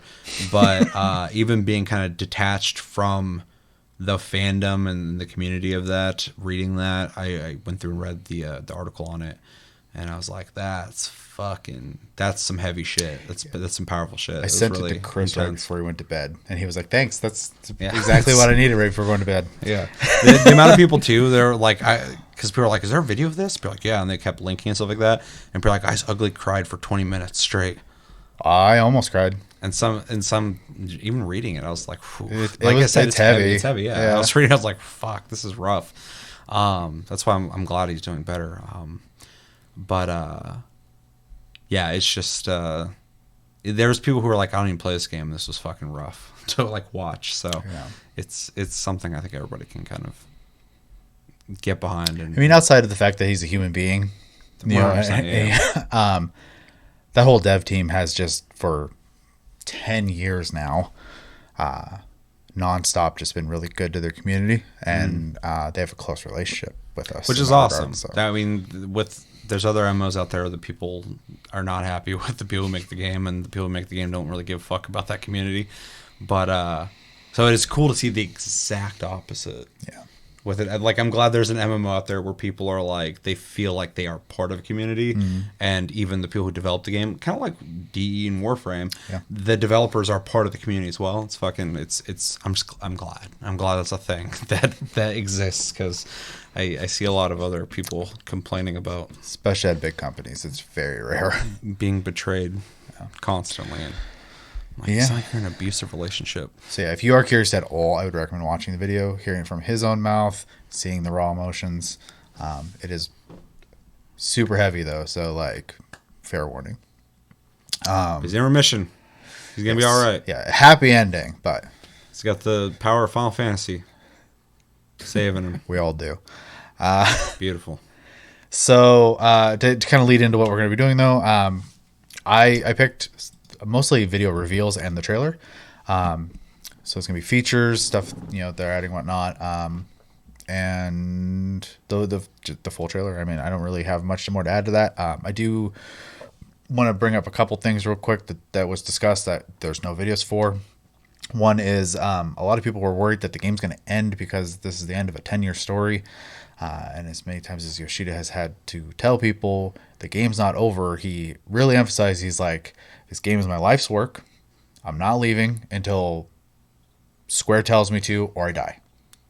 So It's very Japanese of him. yeah. So they already have the next story ready to go. It's just not going to be the story we've been doing for so long. How many people are out there making mangas or animations who are just like 80 something, 90 something? They're just like doing it until they die. It's like, Jesus, you guys are dedicated. For sure. So the other thing to kind of fall into this this finale of this main story that's been going for so long is in this trailer. Without spoiling the trailer itself, there are in the music there's themes for every single version of the game within this trailer. It is a treat. So Cool. One question I have to both of you before we watch the whole thing. You guys both watched FanFest. How much did you enjoy FanFest without talking about what we're going to watch? Because that would be kind of boring to say. How much did you enjoy FanFest as a digital event? And then what would you say your hype level for Final Fantasy 14 is after FanFest? Are you super fucking pumped for the future of it? Are you pretty pumped? I can't imagine you guys are like, it looks all right. Like 1 to 10. let me throw one more thing out there, and then we can do that for sure. The other thing they announced to kind of add validity to like the life of the game, they're investing in new servers that are coming out next year, Which is a good sign. to make people in the oceanic region have better pings. So they're literally opening a data center in Australia 10 years into the game. So they're a good investing sign. millions into keeping the game going. So Means it's doing fine. yeah, MMOs, when you can tell where MMOs are going when they start closing down servers or merging servers. Sometimes it makes sense to merge servers, but sometimes it's definitely a sign that like we need to start putting this smaller group of people together with this smaller group of people together. exactly. So if you're adding servers, even if it's just to make connection better for people, you're building infrastructure, and you don't invest in infrastructure if you're not planning on using it. So yeah, or if it's you're not being successful. So yeah. I'm gonna let Chris answer your question first though, because I've been talking. How much do you enjoy FanFest, and what's your hype level for 14 after FanFest? 1 to 10. FanFest was fun. It was all right. I'm not really big on watching people discuss in panels about like the development process and the voice actor process and things like that. That's not really like my hype level. It can be interesting sometimes, but it's not something I really seek out too much. The beginning, watching all the reveal stuff, that was really what the hype was for me, and then after that was just kind of like little extra tidbits here and there that was just cool, but nothing really super intriguing to me. But after all after all the stuff we're gonna watch, I'm so fucking excited. Like 9 out of 10, like just popping out of my chair, ready to play now. Nice. That's exciting to hear. Even with all the panels that you're kind of mad about, but at least the core content of what's coming is exciting. Because I know nothing about it. I saw the one trailer, and I thought it was a cool trailer, and that's about it. So I'm excited to see the reveals. I did, when you guys were watching, I did see visually one, but I don't know anything about it really, outside of you were saying it was an edgelord. We'll get there. And we're going to watch it again, yeah. So for a digital event, I think they did pretty good for what you can do. They rented out an arena anyways. They held it on an actual stage. Yeah, the stage looked like if you were at an event, which is kind of cool. They had chat from YouTube, Twitch, and Nico Nico there, so they could constantly look down and see people reacting to them. They had a system set up too. When you did heart emojis, applauds would happen for them and stuff. Oh, interesting. That's cool. So there's an interactivity there. And then during the last concert, because they did 2 concerts, one each night, they had chat on the screen behind the band. It was pretty cool. So that's cool. They found a way to incorporate people's interaction into the show. Yeah, it was. That's really kind of a neat. tricky thing to do. So yeah. So obviously the big part was day 1 keynote for the expansion. It was what virtually everyone was there for. Yeah. I think at about peak between the 3 websites, there's about 250,000 people watching. So it was pretty wild. that's cool. Yeah. I enjoyed the panels, though I could completely understand why it wouldn't be for everyone, because it's just it is just listening to people talk about their job. That's like when I watched or reacted to Mike Cerny talking about the inner workings of Yeah. the PS5. I was like, I love this shit, but I know other people are gonna be like, is it powerful or not? I'm like, yeah, it's powerful. Give me them T-flops so I can Yeah. quote it for the next 10 years on Twitter. And then be confused why the one with the lower T flops plays some games better than the other one. I don't get it. Well, Because it's not as simple as power. you're not going to get it because you're not looking into it. So They also did art contests. They did 4 of them. They were really neat. One was actual like drawings. One was physical things. So if you made like sculptures or like plushies or whatever, and then they did unfiltered or unmodified, essentially like natural screenshots and then like heavily modified screenshots contest.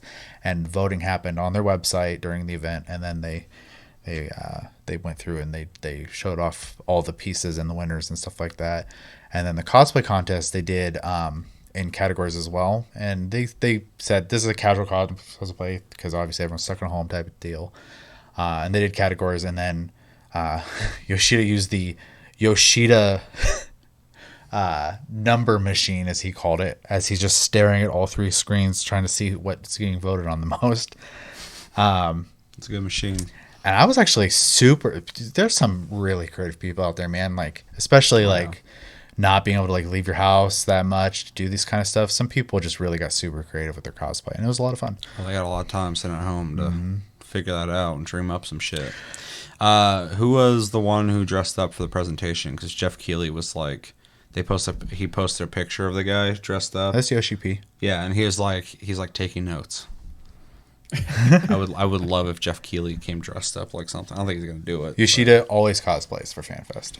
Yeah, I just thought it was funny that he was just like taking notes because he's just out there dressed up while talking. Oh, it looked really good Yeah. too. So he came out as a samurai for Stormblood. I think he came out as Gunbreaker for Shadowbringers, and yeah, he definitely has fun with it. And dude's like almost 50, so like good for him. Yeah, other than that, hype level wise, I'm in a weird place because like I'm super excited for it, but I'm also it's like kind of like bittersweet because like the story's ending, you know. Mm-hmm. And you spend years of investment on something. Yeah, it's more than just like my problem with it. Well, a lot of people's problem, but the problem I was talking about earlier that I have with like certain JRPGs that are really good. Like you beat it after like 120 hours and you've invested, that amount of time into it. You love the characters in the world, and you're like, fuck, I don't want it to end. But like you've invested much more time than that in an MMO. Yeah. And it does have like a finite story, even though the game will continue, that story arc will end. Yeah. It will have probably a similar feeling of being like, well, that's over. At least you can revisit it. But yeah. One like Shadowbringers, without getting too into it, it's pretty emotional towards the end. So like, I can only imagine what they're gonna do now. So yeah. So yeah, I'm very excited. 100%. 10 out of 10? Oh yeah. Okay. Yeah. I'm a little bummed out at the time it's releasing because it's right by a holiday, which is not very friendly though I guess it's an American holiday, so the rest of the world doesn't have to worry about it. But yeah. Unless they're over there going, I celebrate that. I That's also a like weird thing. Thanksgiving. I also like eating food. Well, It's always Thanksgiving every day. yeah. I wish. Are we ready to watch this? Yes. We ready to dive in? I'm ready to rock out. Okay, so what are we watching first? We're watching Endwalker full trailer. This is a... Chevy told me the length of this trailer. He said it was like 6 minutes. I was like, how? How's the trailer? 6 minutes. Isn't that just a short movie? Pretty much. So yeah, we're gonna watch this and hopefully it's dope. Everybody ready? Yep. I just to throw it back out there. This is a culmination, so they're gonna definitely try to show you that. So. Okay. You got the video ready, Chris? All right. Yes. 3, 2, 1, and go.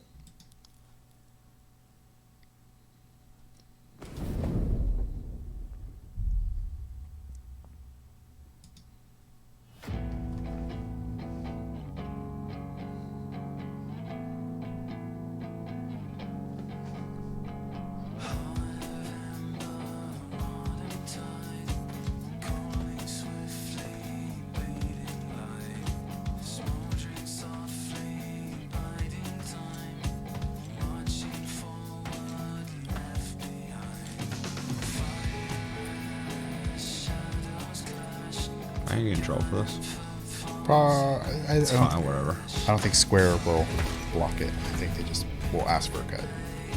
They can have a cut. Yeah. They can have a cut of the change that I make. Yeah. So they're usually pretty good about it. The final days were upon us. The fabric of the star had begun to fray, its land rent by tooth and claw.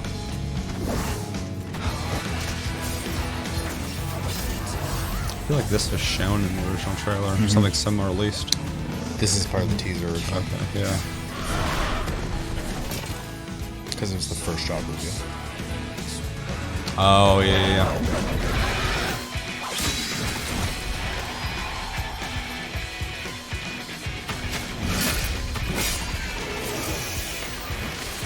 Yep. You ever seen that going, oh shit. Fancy Star? Alize! Are you alright? I can look after myself, The you know. music's also different from the original teaser. Yeah, it sounds And like I've had that. enough of this rot. Come on! Got a pink sword? This is new.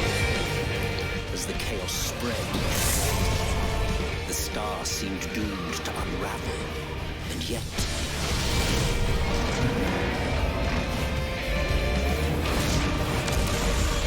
there were those who stood in defiance of that fate.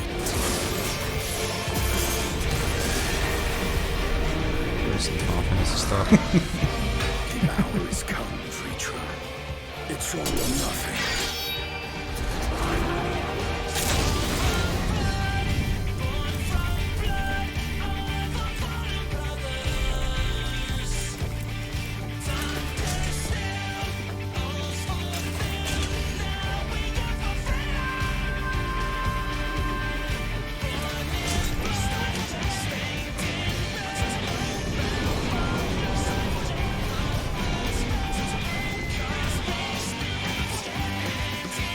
The stage is set, but will our heroes deign to play their part?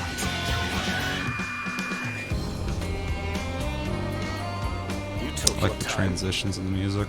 'Tis as we done well. feared. The respite afforded this land was but fleeting. The end draweth nigh. This is my favorite transition.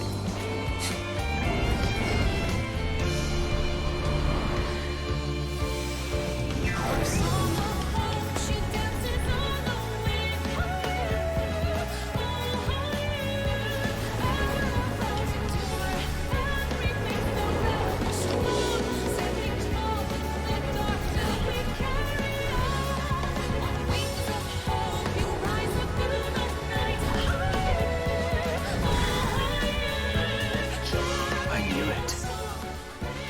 This star still has secrets to tell. Take care, my friend.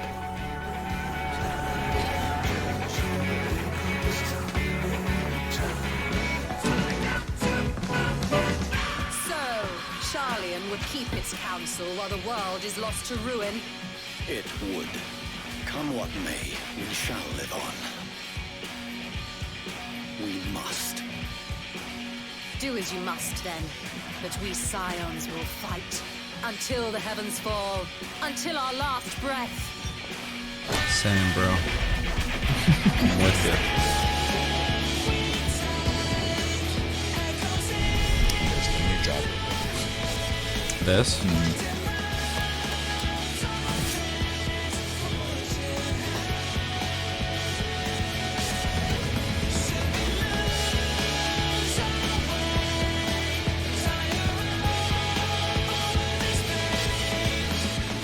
Past the far edge of fate.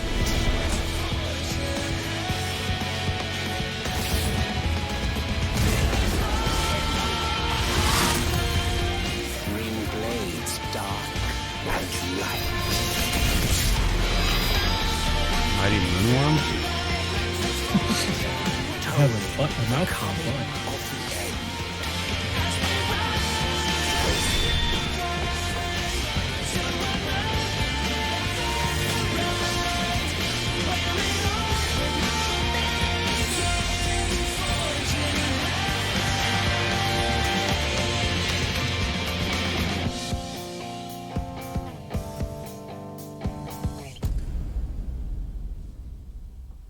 There's like a lot of context lost on me there. Yeah. Fucking 6 minutes flew by. Oh yeah. I was really that fucking flew by. Ooh. Yeah, playlist, sorry. Yeah, I forgot. Okay, well, I have probably the least amount to say on it. I'm really curious to hear what you guys have to say on it. But done really well. I really like the music transitions. I think they did a really good job with that. I also really like the visual transitions. There's a lot of fancy camera work going on there with the CGI, which I really dug. A lot of flashy stuff, of course, to be expected. Again, a lot of story context that I can't really speak on, but it looks fucking cool, whatever the hell's going on. Still trying to figure out why Homeboy's just hanging out on that other planet. But it's cool looking. We don't even know that, so. Oh, well. Yeah.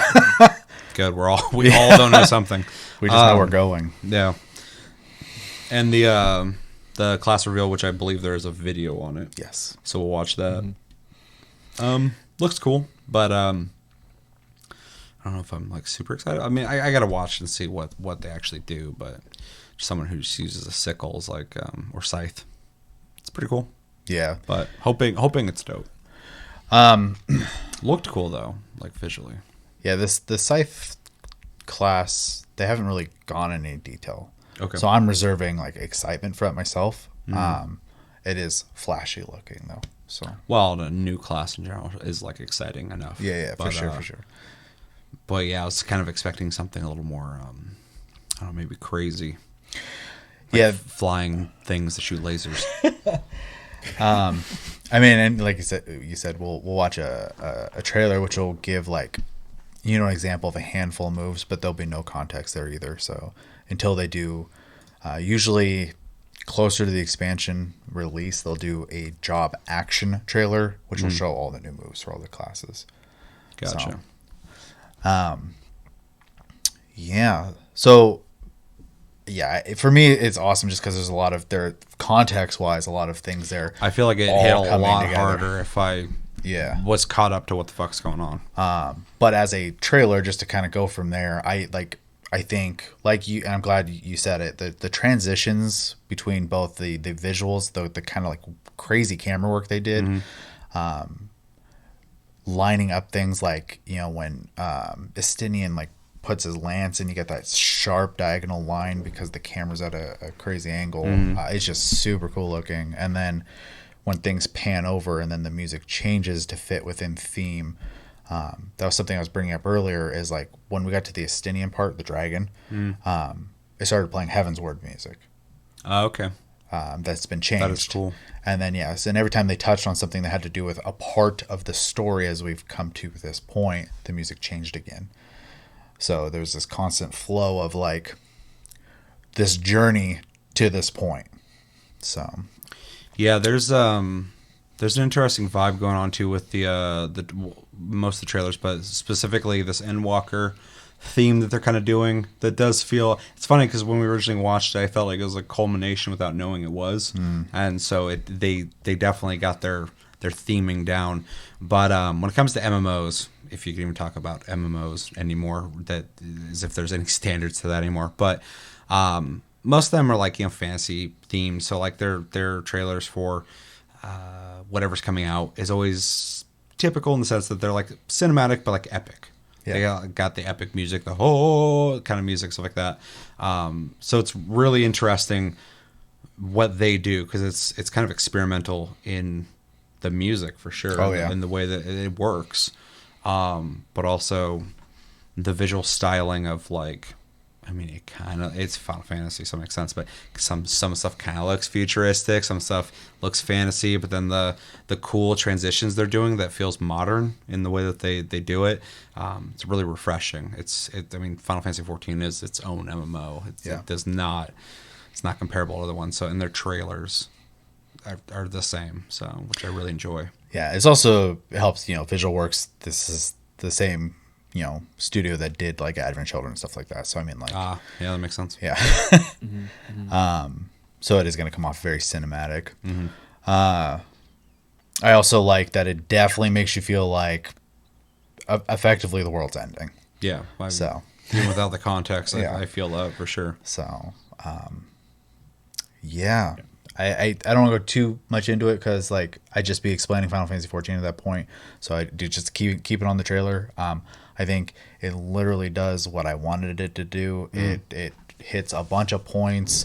It shows all the players, and it feels like they're trying to pull you to a finale. And it's great. And I brought it up earlier. This transition right here, where like it goes and shows the new main city. Mm-hmm. It's like I got goosebumps the first time. The camera work and the music here are great. Yeah, it's awesome. I liked it too, but I don't have the same like reference of what's happening. But it was definitely a really cool transition. Yeah. Well, and I don't really have. I have like some information, but this is like a brand new area for you though. Yeah. So it's exciting. Whereas for me, most of the game is brand new area For sure. me. So yeah, I just the visuals mixed with the way the music switches to the female singer. Mm-hmm. Just pelting it out. Mm-hmm. I love it. I don't know. It's really good. Definitely. Chris? Oh, yeah. I really want to draw home, and you guys touched on it, but I really want to draw strong attention to the music in this trailer. It's done in such a way that each part sounds unique and individual, but at the same time, they transition in such a way that it still feels like one cohesive song. It's done so well. And then even throughout the whole song, it has like this slight somber, like bittersweet feeling to it the whole time to really drive home that sense of like, kind of like this world end calamity type thing. But it's not like, I don't know, even as it trails to the end, it just kind of has like this somber back and forth guitar riff and slight, singing in the background, but it has this very like finale, somber feeling to it. It's just so well done. Just really pulls everything together so well. It does. I used the word culmination earlier in the sense that it does feel like a finale. It does feel like there's something finite we're heading towards. But one thing I do dig, and it does sound somber, but also has this pacing that it's almost like let's go, like fucking let's get to that finale. Like you're the fucking hero. You gotta do this, and like the music has that feeling to it as well. It's got that mix of like somber, but also like there's this like driving sound to it as well, but also in the editing of the video and stuff is really fast paced because I assume there's a lot of events, a lot of things happening that it's throwing into the trailer to kind of go like, and this is happening, and this is happening, this is where you're going, and this is where this thing's going, here's some shit you don't know what this is going to be, but then here's also a new class. And so like it's very busy, but it's got a cool tone to it. I really like it, but yeah, it does have that somber sound to it. You can definitely pick up on pretty easily. Yeah. The music. It's an interesting choice because like I said with like MMOs, this isn't kind of music that you typically would hear. No. But it's fitting. It works. It's really crazy too because at the point of Shadowbringers, it's like someone was just like told SOKEN, they're like, I just make music for it instead of just making Final Fantasy music. They're like, make music. That was the game where I started noticing that the music was getting. I always like the music, of course. Yeah, I like it really in any Final Fantasy, but in 14's always had good music ever since it came out. But they start getting a lot more experimental. This has nothing to do with me in 14. It's just me as a music fan noticing how experimental the music got. Even in some of the earlier stuff I did where they had layered sections similar to like Nier, I really appreciate that kind of thing because it's just creative. First off, I love it, but secondly, it adds layers. It adds a dynamic layer to what you're experiencing, and I really enjoy that kind of thing. And in Shadowbringers, there was a lot of very interesting music that I did not expect to hear in a video game, let alone an MMO. And it does kind of like what you're saying. It sounds like that's kind of where they're keeping it, which is cool because it kind of brings more identity to something that already has, I think, one of the strongest identities when it comes to MMOs. So yeah, I'm here for it. I really like what they do visually and musically. They've always been really good music wise, anyways, too. Because like some of the end game encounters, if you're paying attention to dialogue and music, you can it's actually giving you hints on mechanics and stuff like that too. So interesting. Yeah, they're so much thought put into it. It's crazy.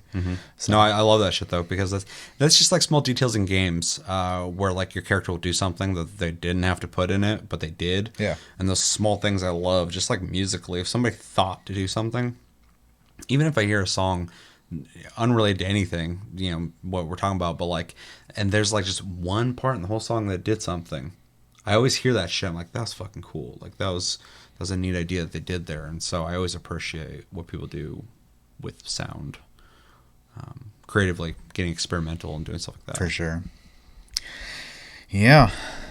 So I think this is probably like the, I don't know, 20th time I've watched this today. I've mostly been doing it for the music, though. I just want to keep hearing it over and over and over again. So yeah, no, you definitely are a fan of the music. I like it. I just don't have the context of playing the game and hearing it enough to be listening to it on my own, but it's always really cool to hear. Yeah. And the visuals are cool. I really like the way they move across the map. It kind of gives me like a Game of Thrones feeling of almost like, sure. And over here and traveling and checking out all these locations. This location that you're talking about earlier, when it goes inside it looks a little repetitive, but it's just cinematic. They're just kind of going down. But this whole area is really neat looking. It's very I don't know, Greek. A lot of people have been saying Greek Roman-esque. Yeah. It's a city of scholars. So yeah, it almost seems like Atlantis or something. Like it's interesting before it went underwater. Yeah, it's called Old Charlian, and it is actually where all the Scions are originally from. Interesting. And that's not really like a spoiler. They talk about that literally in 2.0. So we're just finally going there. So I like that dude's hair. Yeah, I'm pretty sure that's the twins' dad.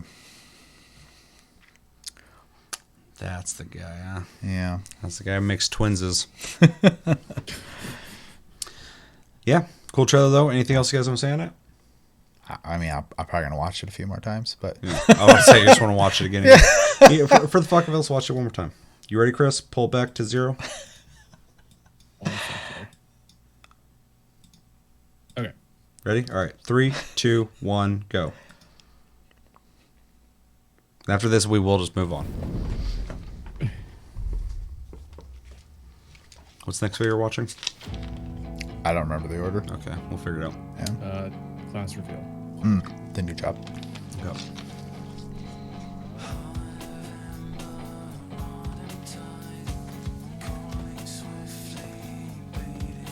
It's also interesting too because like the song's in the trailer twice, but once sung by him and then later sung by the female. They did that in Shadowbringers too, depending on which city you were in. Oh, interesting. Yeah. Also, songs would change if it was day or night time too. Oh, that's cool. Yeah.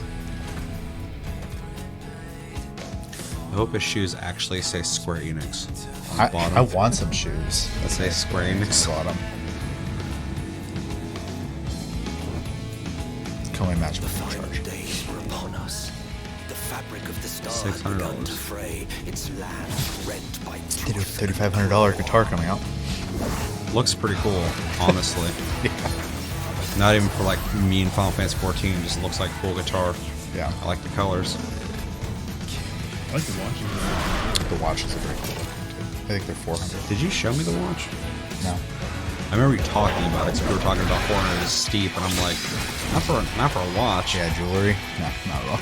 That's pretty cheap for a watch, unless you're just buying a functional watch that tells you the time, which I think is completely fair. Just buy a watch that works. You got a phone in your pocket, use that.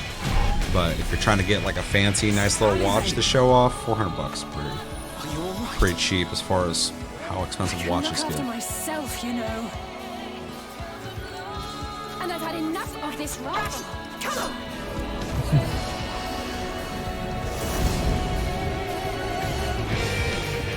As the chaos spread, I figure what the fuck these things the are. star seemed doomed. I could tell you, but it's kind of spoilery. They're ugly. They are. They're fucking ugly. Those who stood Here, in here, body defiance images. of that Standard, fate. sorry. That is a movie. That is. Yeah. It's cool. It's all or nothing. Ours doesn't look that finished.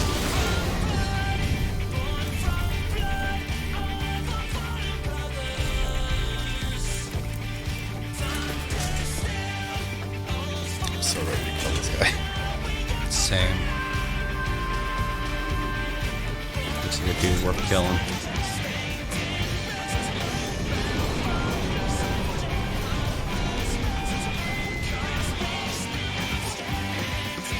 The stage is set, but will our heroes deign to play their part?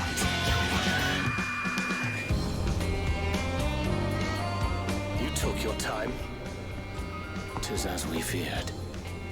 The respite It's also really afforded cool because this they land put so was many but like fleeting. characters in this trailer. Yeah, that's what it seems Usually like. die. So Well, it seems like it's starting to have an ensemble of characters that like it's had that, but like because it is a story, it's going to be finishing. It kind of makes sense to kind of build that up.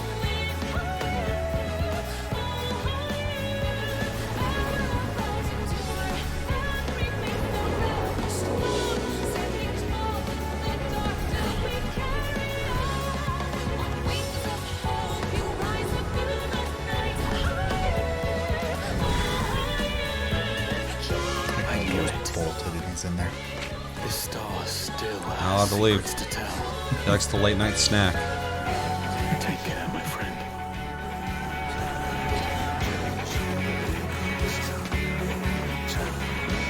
The white outfits, those are cool. So, Charlian would keep its Like the counsel furry while suit. the world is lost to ruin. It would. Come what Yeah, may, he stole his we outfit shall from Shadow live on. Bangers. It's pretty dope. We must. She's such a bad. Do as you must then. But we scions will fight until the heavens fall, until our last breath.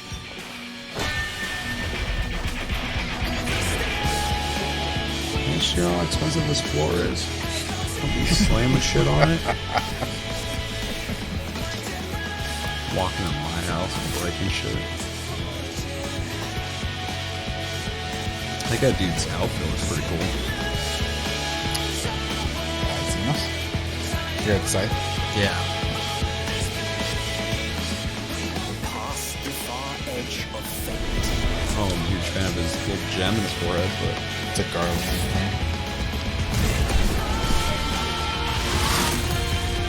Green blades, dark and light. Can't really talk about it too much, but that monster being in the trailer is kind of crazy. Tolling the coming. yeah, I definitely didn't get that. I mean, it looks crazy, but not for any reason other than I'm like, that's a crazy looking monster. Yeah, I mean, just like when you're asking about the tentacle monsters, there's some story implications for both of them. So. Oh, okay.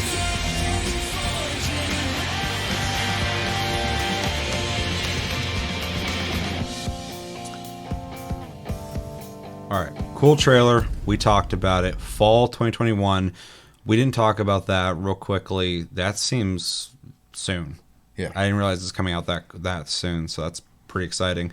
I know you were talking about playing it around Thanksgiving or whatever. So November that makes sense. 23rd. Yeah, yeah. But, Early access 19th.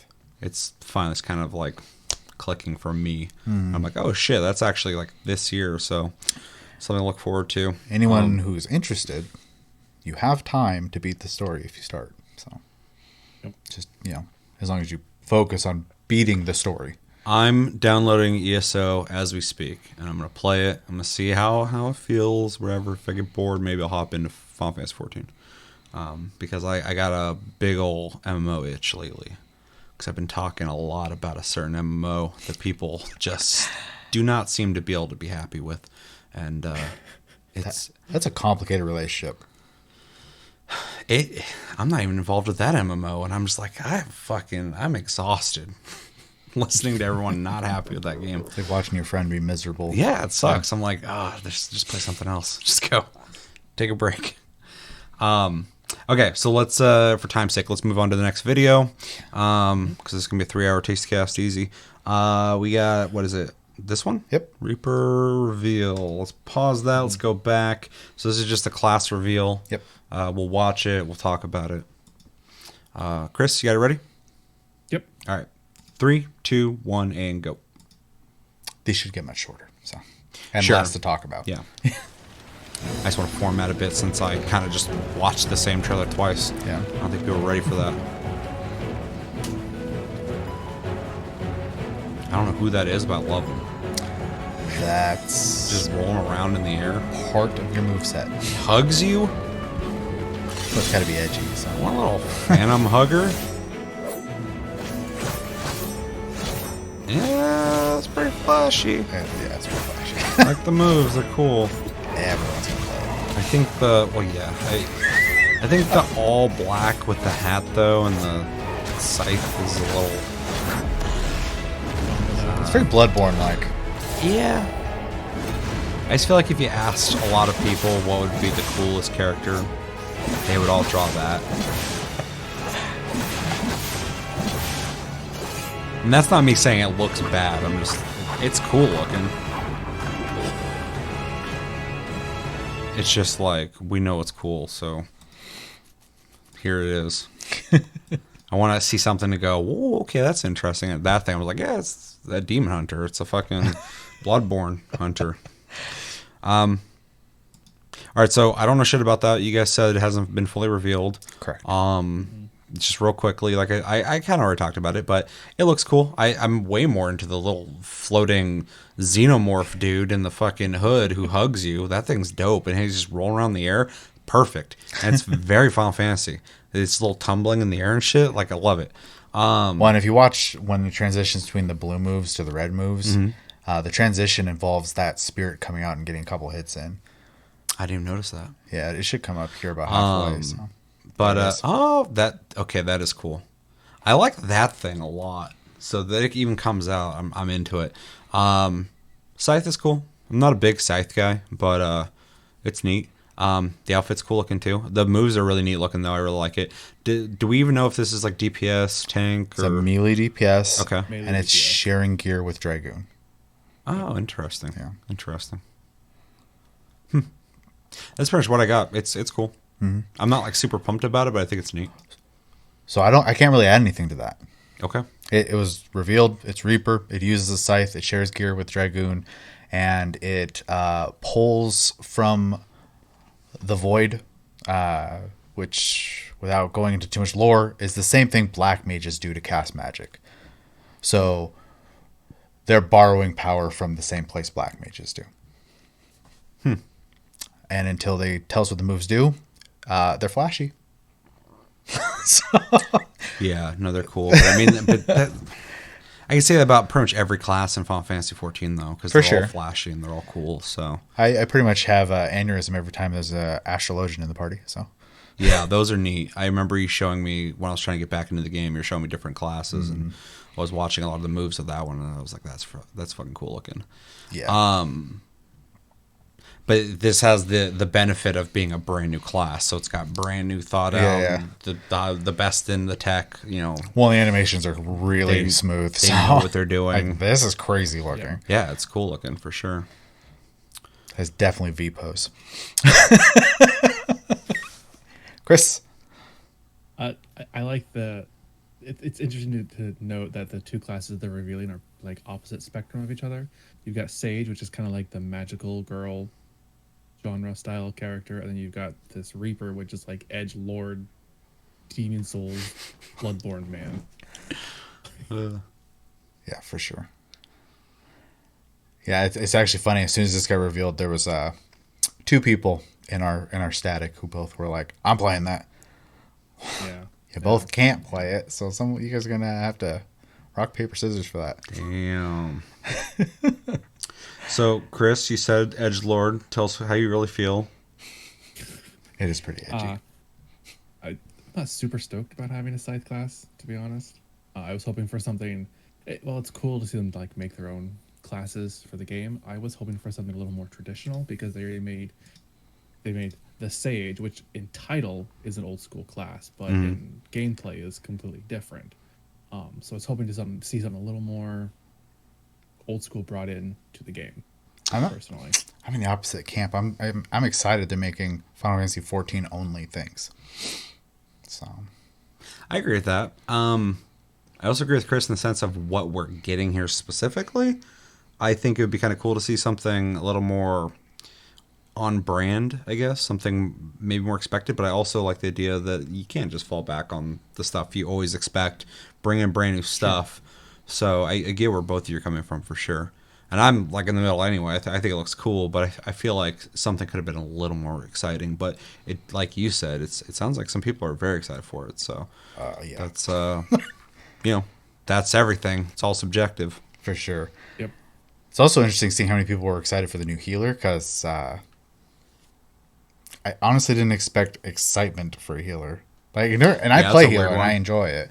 But like the amount of excitement I saw afterwards, I was like, that's kind of wild. But I think because of the very like sci-fi style weapon of it, it was very attractive to people. It's very flashy as well. Is that the other one? Yeah. I think that looks cool. I'm not into healing. Oh, it's super cool. Unless I'm playing Battlefield. Not my healing style. They don't though, heal you. That's my healing class. Yeah, preventative's not my thing. I like fixing the damage instead. Like that dude who ran up was like, "What's up?" and he just started healing, doing some weird stuff to that person in the trailer. But no, That'd be closer to what I Say. like to do. Yeah. I wait till people are like, oh, I'm gonna die. I'm like, you're fine. And then I heal. I got an ooch. Nope. Versus Chris is like, I'll protect you. it's more of here's a shield for that last like 30 seconds. I'm gonna go DPS over here. Oh, that's just healing, but yeah. So yeah, it'll be cool. I mean, I'm gonna play it. So I hope, as I always do, that it's fun to play. So far, there's only Absolutely. 2 jobs in the whole game that I'm just like not into playing. Which are I don't enjoy Black Mage, which I'm sure is the one gonna I piss keep hearing. people off. Yep. There's a lot of people who love it. Like Yeah. a lot of people who love it. Yeah, I've just seen the story over and over again of people trying the game out, then they go to play that, and then they don't play the game I think it's a anymore. good starting job for most people. Yeah, and you've said that, but I've also just have seen it personally. Yeah. So it just kind of adds some validity to that claim. And then I don't like Scholar. But again, I don't like preventative healing. I think it's boring. So Yeah. yeah. To each their own, obviously. With For that. sure, for sure. 'Cause Chris is in a different camp. Yeah. I do like Astrologian though. Is there any classes you don't like, Chris? I don't like astrology. It is busy. It's too much. Yeah, it's It's busy. too fucking busy. Too busy for a healer class. You have to heal Um, and buff at the same time. So That's pretty cool. Heal, buff, and DPS all at the same time while dodging mechanics. It's a bit much for me. It does sound pretty busy. yeah. And Dragoon's pretty to me. Doesn't feel exciting. Every time I watch it, like the style of it looks cool, but the move set, and I'm not that far into it. But when I see other people play it, I'm like, I think it's fun at 80 for sure. It has a similar thing that Black Mage has though, which I'm not a huge fan of, which is keeping a buff up at all times to maximize your damage. So, and in Dragoon's case, and because they're melee, positionals, so which is not for everybody. Which you got a little taste of because you played Monk, and that is like king of positionals. So, yeah, I liked playing Monk. I've tried a couple things, but Monk was always the one I liked because it feels like I'm doing something.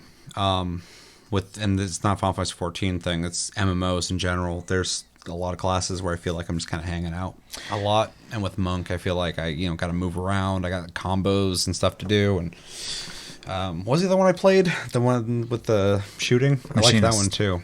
Machinist is fun.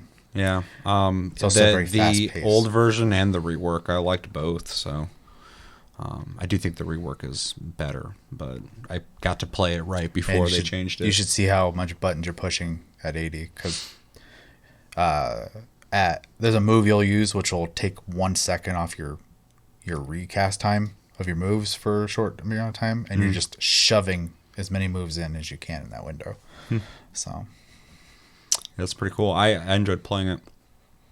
I just my brain is hyperactive. I need something to do. So it's hard yeah, for me to and kinda hang actually, I out. think the biggest complaint that most people have at this point, when they talk about Final Fantasy 14, and I'm referring to veterans, like when they're talking about what they can do to improve the game, God bless them. early game experience doesn't give you enough moves to play with. So it's really slow feeling when you start Yeah, I the could see game. that. And it's crazy because at 80, there's so many buttons. Well, like with Monk for the longest time, I felt like I was just kind of doing the same thing over and over again. But then I start getting some more moves, and then start kind of opening up a lot. Yeah. The game, the combat just definitely Seems gets to be the better every seems to be the 10 story levels. of 14. Yeah. Is that the beginning is kind of a slog. Yeah, you got to get Compared to the past rest the of first 50 levels for sure, which they have improved. They sped that up, which is great. I also got to experience that before they changed that. So I got to actually go through it before. I mean, I kind of wish I went through the sped up version because it would have been mentally better for me. But I'm glad I got to experience and be able to tell people, like, yeah, it's kind of fucking, kind of a slog. Yeah, fortunately, they have relieved that. Like, quests where you'd have to turn 20 things, you have turned 3 now. So, like... Yeah, that's much better. It's like cutting the filler out of an anime or something. Exactly. All right, we should probably move on. Unless you guys Yes. have anything else to say? All right. By the way, let us know in the comments as we're going what you think about all these things we're talking about, or at the end, just spill it. Let us know everything you're thinking about when it comes to this. I'm sure I will repeat that when we get there, but join the conversation. Yes. Also, keep in mind that Seth has not... I don't think you've completed Heaven's Ward, so kind of be careful with story spoilers. Yeah. Just say like, hey, spoiler warning, or something like that. I don't know if I'll retain any of the spoilers because I'm not actively playing the game, but I do plan on playing it further. Okay, so Final Fantasy 14 Endwalker Newtown Old Charlayan. Charlene, yeah. Got it ready, Chris? Yep. All right, 3, 2, 1, and go.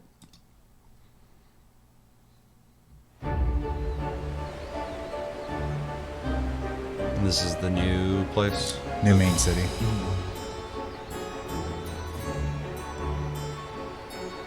I get a strong like Pacific Northwest feel from this place. Yeah, kind of with the trees. Yeah. Also reminds me a lot of the one of the main cities in Final Fantasy 15, the Water City. Oh, yeah. Especially the dogs. You see this version of the theme song. Are we? Yeah. Are we fucking seeing Final Fantasy 16 anytime soon? Probably at E3. Holy shit, I want to see more of that. Also the same team. Is this? Yeah. Are they busy or what? What the fuck are they doing? Yoshida doesn't really sleep. He's making it all? He's the head producer. His team He's needs not to- the director of 16, but he's the head producer. His team needs to chill. Square keeps giving him work because he keeps making them money. Sure. I mean, that's really anyone. If you're the all-star of... If you're the guy who made Yakuza for Sega when everything else is fucking failing, you get to do whatever the hell you want. Okay, so don't really have much to add to this outside of it's a cool location, very clean looking. I like aesthetics of like clean, like white walled, like very marbly fancy, looking. marbly Yeah. looking places. I've made a place like that in Minecraft before, like fancy stuff. So it looks very cool. I also am biased when I like being near the ocean and cool trees that look like it's from where I live. So very at home with that. Also, the interior looks really cool, and This is gonna be like the main town, you said? Yes. Yeah, that's I mean, that's cool. Looks cool. Looks like a place I could hang out at. Yeah. I can't really add anything to that. I think the aesthetic is fantastic. Whether or not it's going to be It's relaxed. convenient to get around, we'll see. Because that's always That's something. always the thing. Yeah. Yep. Some towns kind of suck to run around. Yeah. I mean, I really love the main city right now, but it is kind of a pain to get around because it is huge. So, but it is Especially when you gorgeous, got missions that so. are just back and forth, back and forth, back and forth. I'm like, fuck. I hate Fortunately, you running can through here. teleport around in town. Yeah. But That first time that we got to run around and find all the things. yeah, for sure. Other than that, yeah, aesthetically, it's super pleasing. They did a great job. So, Yeah. Yeah. All right. Anything else? no. We got a yeah from Chris. He agrees. Yep. Yep. All right. Let's get the next video. Pause that shit. And this one is Final Fantasy 14 Endwalker New Area Labyrinthos. Yeah. Labyrinthios. Labyrinthio. This is a zone. This is a zone. We're going to watch this. You got it ready, Chris? Yep. All right. 3, 2, 1, go. I do have a note on this one when we're done, though. Oh, I'm going to have a couple notes. I'm taking them down right now on my note. I got a bunch of notes and things too. This song's wild. Yeah, it's pretty crazy. I'm honestly not sure how I feel about it. I like it. I think it's I think fun. it's gonna be. Sounds like a Pocono Village just for the music. Yeah, kind of. Oh, yeah, that part. I love it. I love it. It's the pre-order now. It's cool. Or pre-order or collector, just can't remember. This place is fucking wild. What the hell? All right. I feel like there's a place in okay, what's that game that's more convoluted than Monster or not Monster Hunter? Fucking Resident Evil. Kingdom Hearts. Oh. Kind of reminded me of a Kingdom Hearts area. All right. So this area is actually underground, and that sun is fake. Oh, The sky is weird. fake. That explains the dome. Yeah. Yep. The It's like a speculation birdcage or is this something. might be a city on the moon. Ah, okay. That's interesting. So It'd be an interesting way to do the moon. Just have a place that doesn't look like the moon and say it's on the moon. and we'll get to it, but there's a surface. Okay, place cool, too, cool. yeah. I was hoping, because I was like, that'd be a weird way to do that. The other thing is it has like architecture similar to Charlian though, so Yeah. it's hard to say. What might be a settlement of that place? Possibly, we've already been to one technically in the game already too. So I mean, I like to keep things Yeah. within theme. They were, other they than were that, talking about it, and it's like it's got that Charlian style architecture, but it's got all these weird like techno advancements added on top of it, which in my mind always screams out, you know, the Pocono people. yeah, or in this case, it'd be the new Beast Tribe or whatever. But Right. I can't remember what they're called in this, but they're effectively the Lunarians from Final Fantasy IV. So Where is it? Are you talking about the minis, the little mini people? the rabbits, Yeah, the Loporit. yeah. So This music sounds like it'd be something for something called that. I also think it's weird. There's like a water tower out there. Love it. 'Cause that literally doesn't exist in the game otherwise. This is just a Elon Musk colony. True. So that's pretty much it on that It's cool. Yeah. With the context, it makes it more interesting to me. So Yeah, I mean, this is all guessing. They haven't said nothing sure. other than it's underground. Yeah. Anything else? All right, let's move on to the next video. Going back to 0. This one is New Area Thavnair. We've known about this place since 2.0. We're finally getting to go there. So Oh, interesting. That's kind of cool. it's an island. I like the idea that it's part of lore already. Ready, Chris? Yep. All right, 3, 2, 1, go.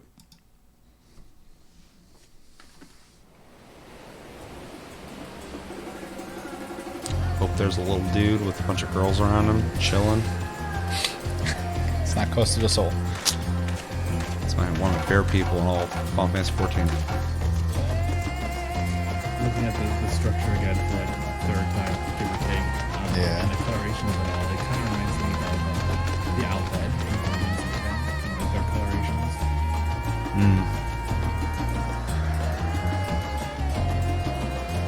mount is crazy. It's like the light version, the one they gave away with Shadowbringers. Yeah. Yeah, it seemed similar. Definitely the same wireframe. Very interesting. Yeah, it's super colorful and vibrant compared to the other zones we've seen. Also, I don't know. Yeah. I don't think there's videos for them in here either. But one of the new enemies in the game is the Magus sisters or Magus sisters, depending on how you want to pronounce that. Which were in Final Fantasy IV and in Final Fantasy X. So, and they fit color theme wise this area, so they'll probably be. That would here. make sense, yeah. I would be surprised, honestly, if they matched this and weren't here. Those Yeah. purple block areas are really interesting looking. They're very crazy looking, yeah. Yeah. But I mean, one of the first zones in Shadowbringers is a purple forest, so. Yeah. Yeah, but Shadowbringers has all sorts of crazy imagery. Oh yeah.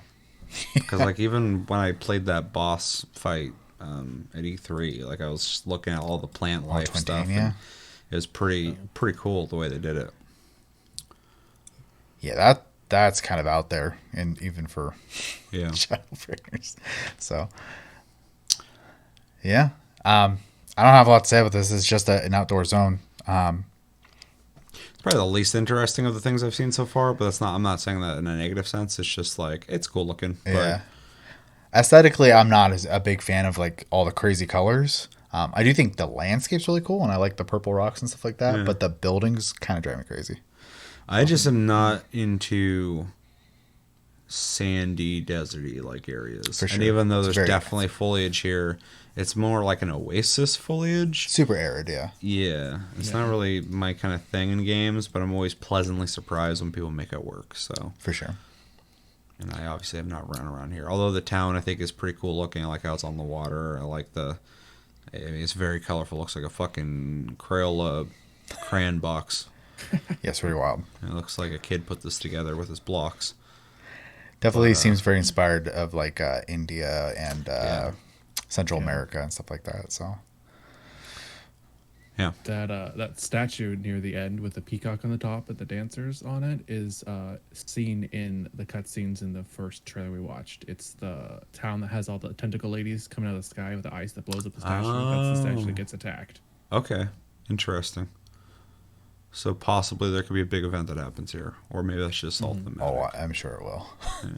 They showed in Shadow Bringers that they will change zones. So It's true. It's true.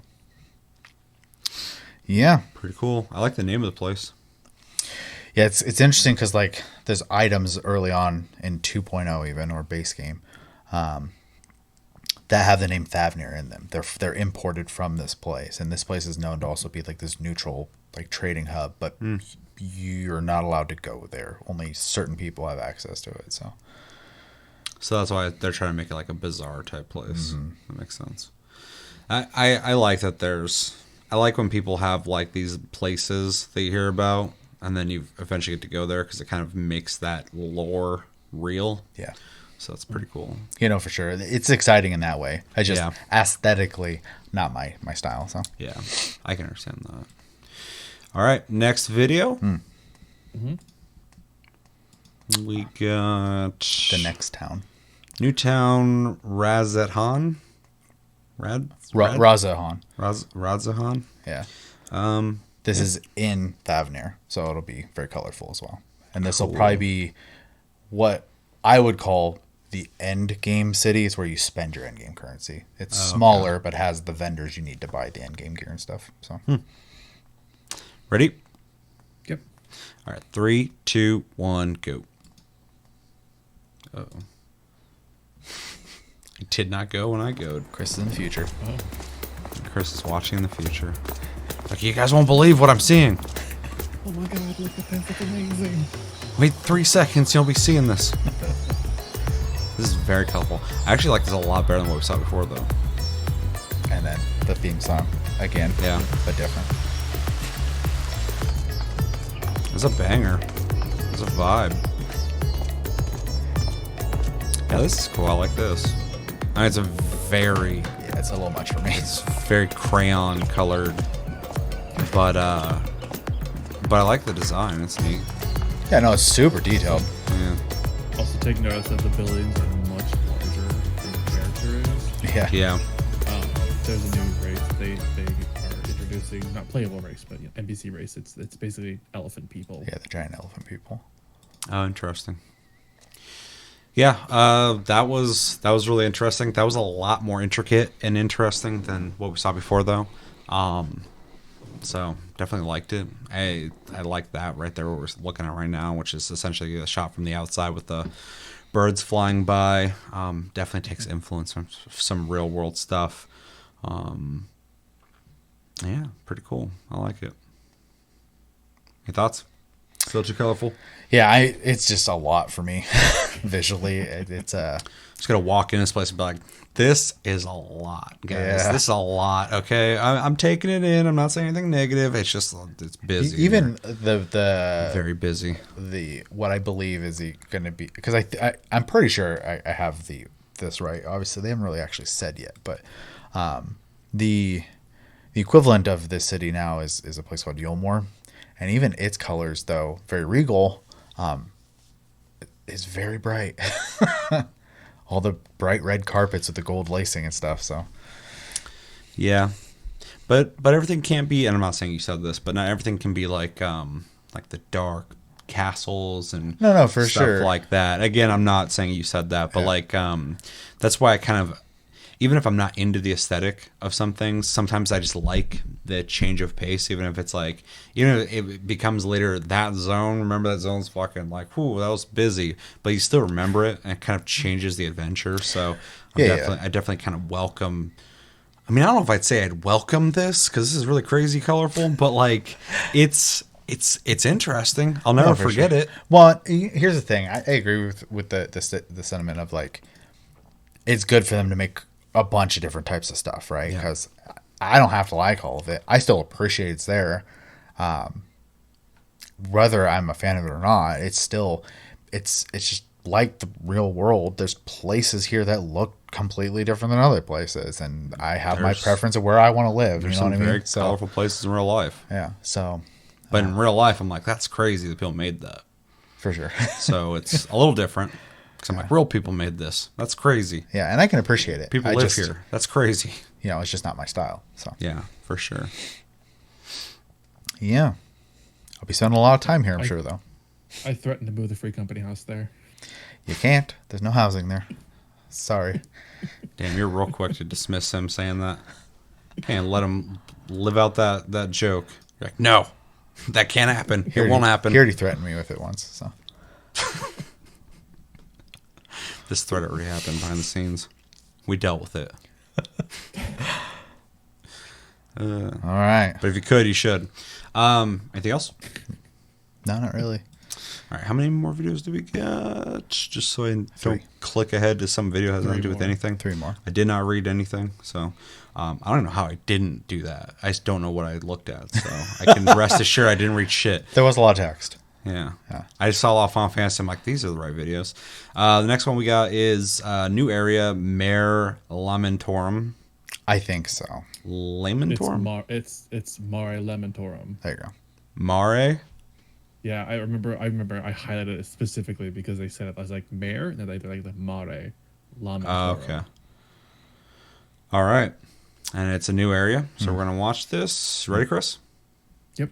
3, 2, 1, and go. Work that time. Oh, Moon Place. Yes. It's scary out here. It's Destiny. That wizard came from the moon. That's what he's talking about here. This is cool looking. Yeah, it's going to be hard for me to talk about this because there is stuff here that is definitely recognizable for me. The music on top of it, so. That's Allegan. Fucking spooky out here. I love it. Like, I can't believe they actually made it's the moon cool. look interesting. It's just interesting going to the moon. Wow, it's true.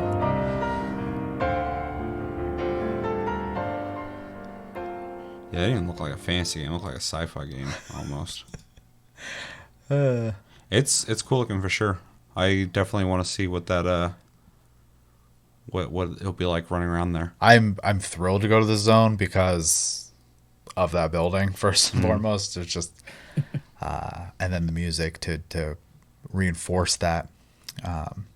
This will be a very story heavy I thing. feel like it kind of has to be. They keep showing them on the moon, Yeah. and you're going there, so it's like there's got to be a reason. Yeah, You can but fly. Well- You can fly on the moon. When they were talking about this at one point, they had mentioned that the moon's gonna have multiple locations outside that are all named, similar to like the way our moon is named, like the Sea of Tranquility and things like that. So it sounds like the moon is not just gonna be like these two little like cities, but it's gonna be like this vast area that you can explore all around. It's cool. Yeah. A lot of people are gonna be hanging out. To the moon. Anything else? I can't say a whole lot because the moon has a crap ton of implications to the story. So Yeah. Yeah. Anybody watching, they know. yeah, I'm super excited for this part. 'Cause Everybody I just knows know except for there's me. going to be some heavy storytelling once we get to this part of the game's going to be full of it anyways because they're going to be shoving a lot of information into the expansion. But Yeah. One of the first comments that Yoshida read when they were showing this was moon housing now? When? Oh yeah, that'd be sick. So, Everybody will want to live on the moon. he was just like, you gotta let me release the one that's coming out first. All Yeah. right. Next. Yep. All right. Next video. Yeah. Is Like I said, these are going to be super short. dungeon crawl. Yep.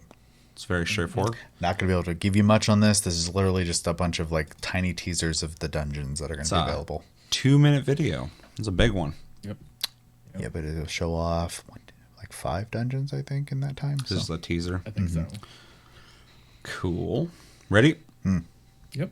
All right. 3, 2, 1, go.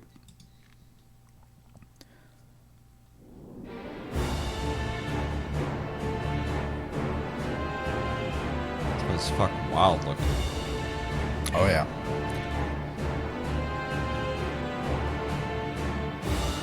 It's crazy. Dungeons have just become these huge set pieces for storytelling now. They're less about like trying to be these things you necessarily have to repeat over and over again as much as just they really wanted to put time and effort into making them spectacles for storytelling. That's cool. I like that.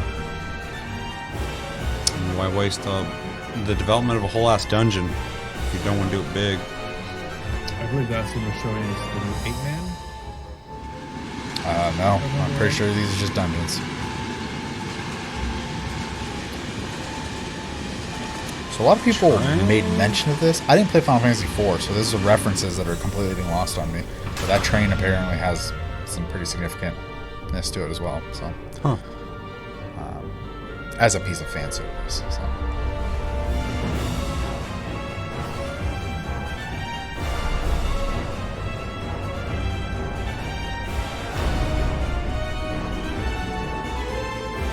I hate the way this looks. They're gross. Yeah.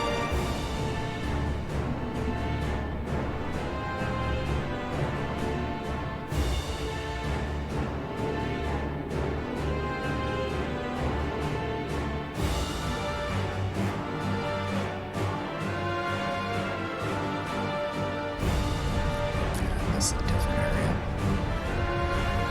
This is a dome. That looks like the burn. It does look like a burn. So it just looks like there's different biomes. Yeah, the burn is an area where Aether is like gone, so everything's dead. So it looks like, you know how coral turns white when it dies? Everything's just white. It's weird because there's like a snowy area, the desert area and stuff. So Yeah, I think that barrier was where the burn was connecting to like okay. living. yeah, you would know. I There you don't, go. but Well, I'm guessing. Like, it almost looked like it was like another in dome area or something like that. yeah, I think it's just a force field. Makes sense. I think they all look really cool. They all have like a very like dark sci-fi moon base look to them, though. Look like some kind of fucky xenomorph shit happened on them. Yeah, and they haven't really like said a whole lot yet. We've only gotten teasers for specifically like this, the place here. We know a little bit, but not a lot. But I'm not sure if these are supposed to be like Maki or can't remember the other thing off the top of my head now. Anyways, they're definitely like, otherworldly or like, relics of the past type of thing. So I'm definitely curious to learn more about it. So, but other than that, there's not a lot I can even give you because this is quite literally just a teaser of like the interiors of dungeons. So with zero context for anybody. So Yeah, just giving you a taste of the environments, which Yeah. I mean makes sense. It just seems interesting that they're all like dark environments that are, I mean, they're dungeons, but yeah. there's Well, like, and it almost seems like a theme. Yeah, well, aside from the last the one they did show an outside door, and they usually try to do an outdoors one when they're making them and stuff. So yeah, it's interesting. I wish I knew more, but I guess I'll find out at the end of the year. Yeah. Yeah, it all looks really neat, and I have a lot of theories, but again, there's nothing being stated. It's just showing off footage of what they're working on, so it could be anything. Yeah, I think it'd be really hard to kind of pinpoint anything at this point, especially because they're not even like showing enemies or anything. So it's just like, environments. For sure. Pretty interesting though. That last one's really interesting. Yeah, I feel like that. The more I see it, I'm pretty positive that's supposed to be the connecting point between the burn and whatever the other zone is. So. All right, next video. Yep. I think it's the last one. I think it is as well. So this one, real quick to throw some context, there was no warning to this. Mail. And they said they were never going to do this. So I don't know how I feel about this. New race. Yeah. I lost my shit. I'm not gonna lie. yeah, a lot of people did because they literally weren't going to do this. And then they just snuck it in because the dev team likes to do that sometimes when they have some free time. They work on things the community wants. This is something that I feel like a lot of people are split on anyway, though, in theory. Because some people just want it aesthetically because there's like, why not? But then people are like, because there isn't any. They're in the lore. Yeah, but like, yeah, they are. Exist, but they're supposed to be like they live in their own little like nomadic groups, like very small groups because they're like really feral, supposedly. So they don't exist within the society too much outside of like coming into town to get it on periodically. And this is Hell the first yeah. depiction that I know of that we've actually seen like them, like a drawing or anything. They're the first time we've ever seen anything like this. Well, that's what I was saying. Like when it comes to like them not really being around, like even if they're in lore or whatever, they're still like so rare that nobody really knows what the hell they look like. So to just kind of throw them in, I don't really have an issue with it, but I do kind of, I think it kind of takes away from that mystique and lore. Yeah, I mean this is crowd pleasing, is what this is. It literally sounds like they fold in the sense of like some people wanted it and they're like, I guess we're gonna do it. Yeah, well, when they originally released them, they made a mistake of showing concept art of males, and so people know that there was a plan for it. I never even saw that, so this will be a straight up surprise for me. Well, this doesn't even look like the concept art, so they went completely. Oh, really?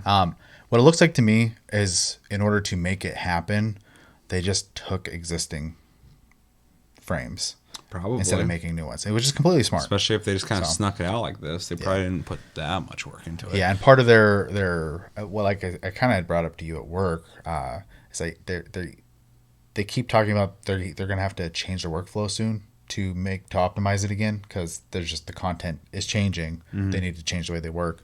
I think they have started working on that, and because people had some extra time, this exists now. So Yeah. Well, let's watch this so I even know what we're getting into. Definitely have my opinions already, but let's watch this. Are you ready, Chris? Yep. All right, 3, 2, 1, go.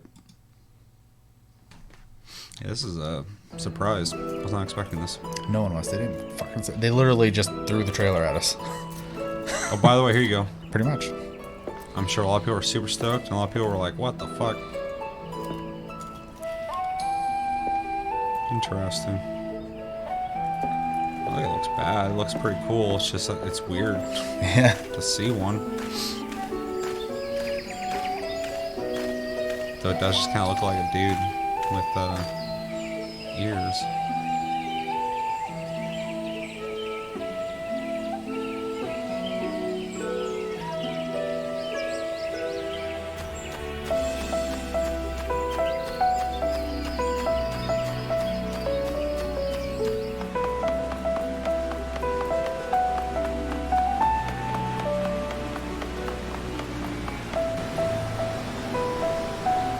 Oh, he got the cute little curved ears. Look at him. It's like, I just don't get the straight ears. I'm just the little curved ones.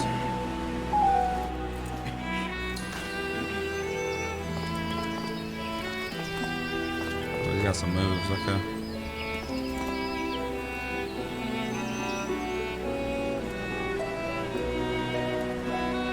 That's why nobody's seen these guys. They're just too cool for everybody. Just like, we just hang out by the waterfall and do little dance moves. Kind of do these little salutes to each other. Like, what's up, cool guy? I don't know. What's up with you, cool guy? So after this trailer, they also announced they are working on female Hrothgar as well. So they will be coming out with no release date, but they will be coming out. I'm so mixed on that because good for everybody who wants the options, but I kind of like when there's like locked in, I guess, gender specific. I don't think classes. The dev team likes it because Final Fantasy XIV originally did have that with the Mikote were female only, the cat people, and the Rogadin were male only. And then when 14 got rebooted, they gave them opposite sexes because Yoshida didn't want the separation like that. So the only reason they did it this time is because they weren't going to make races anymore because it's just too much work to make armor. Yeah, every time I hear this, they say they're not going to do something. I'm just like, whatever, we'll see. It's getting to that point. Yeah, this is a common story now. I don't have a problem with it. It's just I do kind of like when things are kind of locked in though, because there is something kind of interesting about that. But again, there's nothing really wrong with options as long as the game doesn't have a way to make characters that look so ridiculous it takes you out of the game. Some MMOs allow you to make like your feet gigantic and your head really small, ridiculous, stuff like that. So as long as the game doesn't do that, I don't have much to complain about. But it looks cool. It looks like a dude with bunny ears. It looks real cool. I mean, I would maybe play as one. I have the cat guy. I like him. I'm pretty partial to him. I'm like a big like cat character type person, but I like the way my guy looks in 14. So it's really hard for me to change him. But yes, I'm pretty locked in. I won't change again at this point. I really like my character. So Chris and another Free Company member of ours are fans of changing. So they just jump around a lot. I am a fan of Male Vieira. I was a proponent for adding them to the game, but I mean, I don't really change races too often. I've done it like maybe twice now, give or take. But I'm sure they're going to be. They haven't said anything about the characters, but I can almost I'll give you a 95% chance that they are going to have the same restrictions as their female counterparts. They will not be able to wear helmets. They can't change their hair too much. Probably. They're going to be pretty locked in aesthetically as far as their heads go. Because it's probably just a simple, wireframe changing of removing female, anatomy and masculinizing the face up a little bit. Barely. Yeah. They're very femme. He had some masculine ass eyebrows. Very angry looking eyebrows. Yeah. Some thick boys. But yeah, I mean, looks like he's pissed off. Like you said, in the past they've done this before with the Mikote and the Rogadin. They had the opposite genders they didn't have before, so it's not outside the realm of possibilities. And I'm just glad that they did it without having to they did it in their own time because they wanted to do it because they saw the demand for it. They didn't have to. So it's really nice to see that they're doing that just because they appreciate. I equated them appreciating the fan base and wanting to pay that forward, but. They're really good about that. I mean, the last thing they did is they added flying to the original base zones. That was never going to happen. It seems like if they got the time, they do some extra shit, which is cool. Yeah. It seems like every time they have a big announcement, there's something that kind of catches people off guard a bit, which is nice. I mean, everything is a surprise in the sense of where's the story going? Right. Who might this be? It's also a lot of what do these classes though. do? But then, yeah, for sure, it seems like a lot of people kind of guess and are pretty close. But then there's always something like this, where people are like, "What the fuck?" So that's you cool. Said you weren't going to do that. Well, yeah. I mean, if you lie enough, it just becomes hard to guess what someone's gonna do. If they're just like, well, I'm not gonna do this. Are you sure? Because you always say you're not gonna do something. You do it. No, I'm definitely not doing it this time. And never.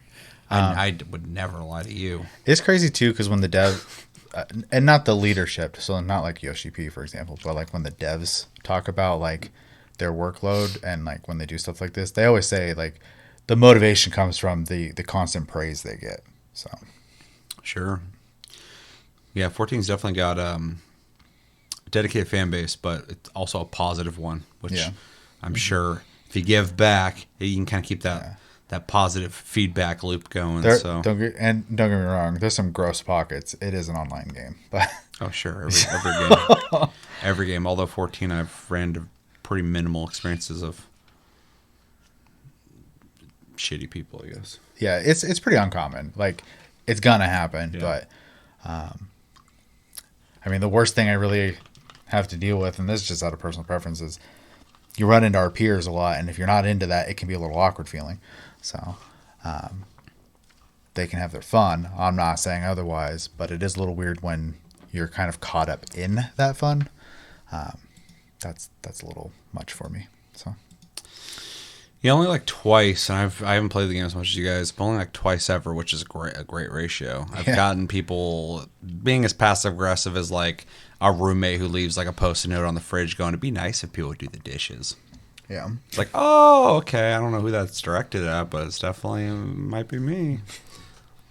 It's pretty much that. That's Yeah. about as bad as it gets. It's not like playing every other game I play online and people just jump in and start saying some crazy shit. And I'm like, all right, gloves are off, let's go. I think a big part of that too is that to a fault, the GMs will ban people. So people are nice out of fear. Some are. This is a dystopian communist. It unfortunately does also lead Community. to not being able to provide criticism though, because people can turn around and say you're harassing them, Yeah, I don't like that either. and it has been a bit There's of a sour fucking part. there's a point. balance Yeah. you have to find when you start getting to the point where you can abuse systems that can punish people. Whoo, they will get abused. Yeah. So it Sometimes doesn't not happen even often, but it has happened enough to where people are kind of like, watch what you say in game. Like, Sometimes it's not even nefarious. Sometimes people just, especially in text-based stuff, if you're not talking, people can misinterpret shit for sure. and get like really weird, and then they're like, I'm uncomfortable. Someone take care of this. And Exactly. yeah, it can just go downhill. Really That's pretty quick. much exactly what it is most of the Yeah. time, is that, someone's trying to be helpful, but the other person is self-conscious, and they take that as they're being told they're bad. Yeah, they need to.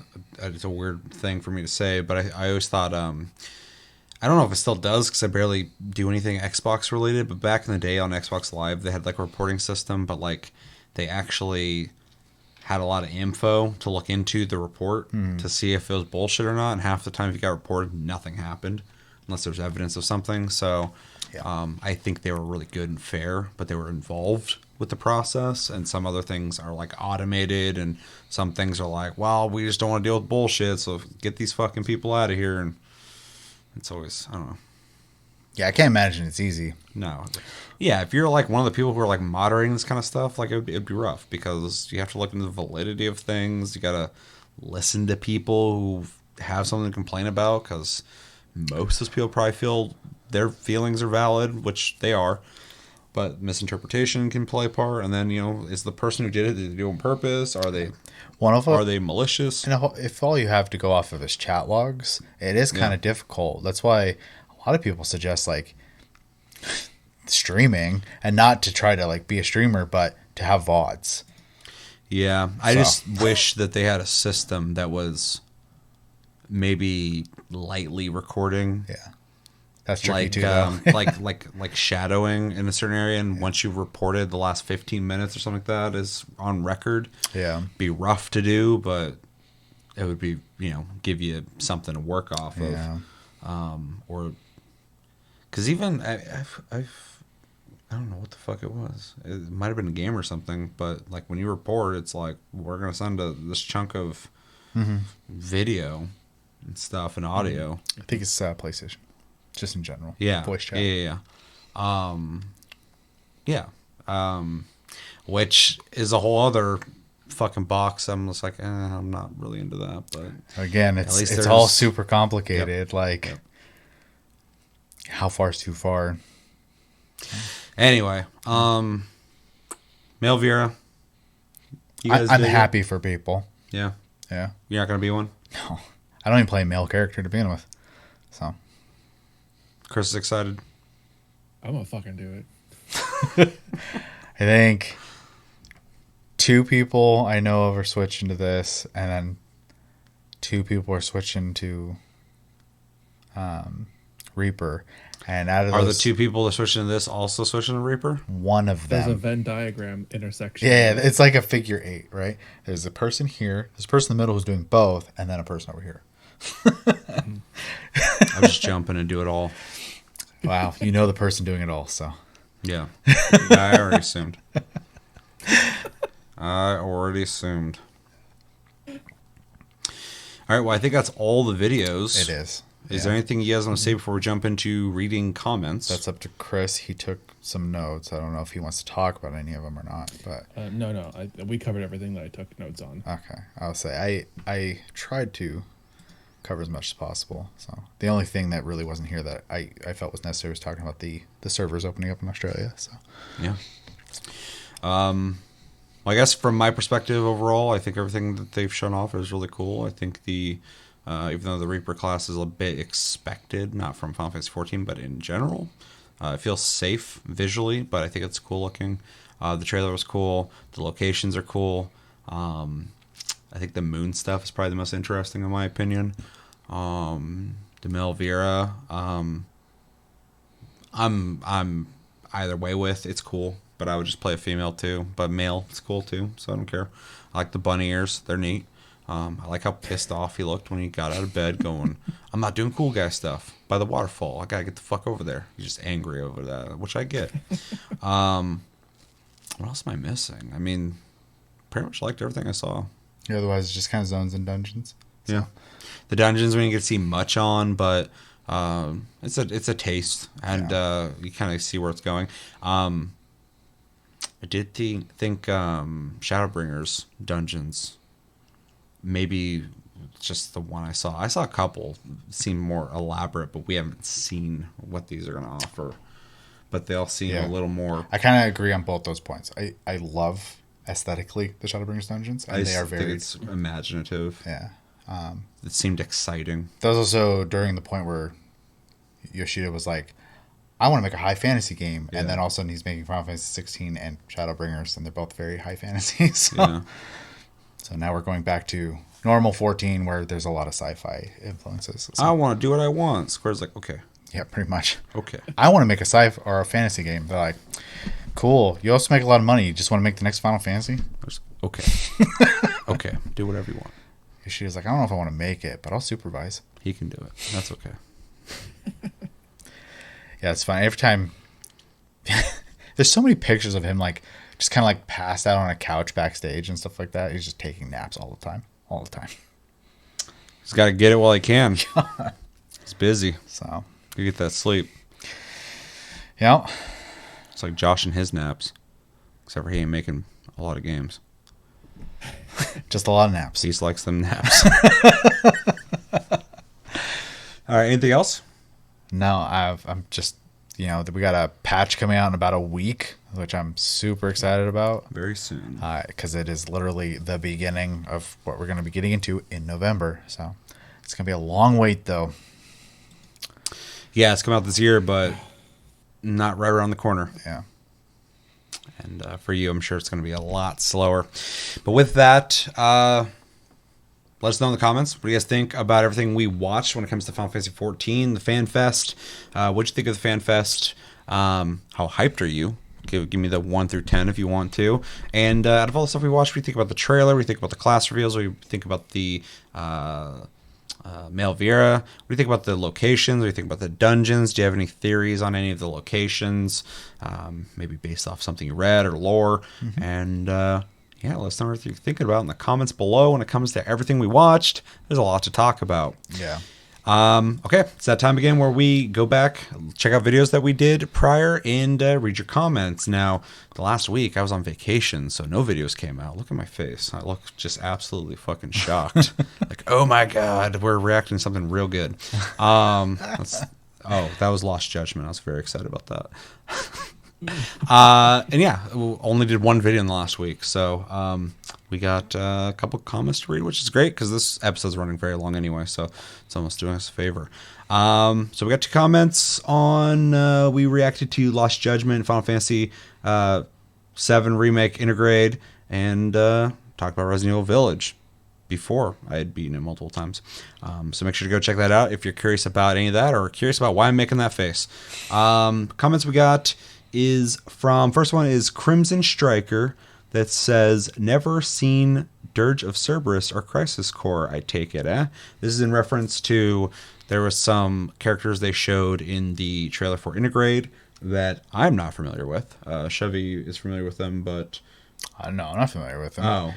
The very Nomura character, I assumed he was from one of those 2 games, but I didn't play those games. So. Yeah, one of them was a mobile game, so that's why I never played it. And then Same. Dirge of Cerberus I never touched because I heard it was horrible, and when I saw it didn't look that great.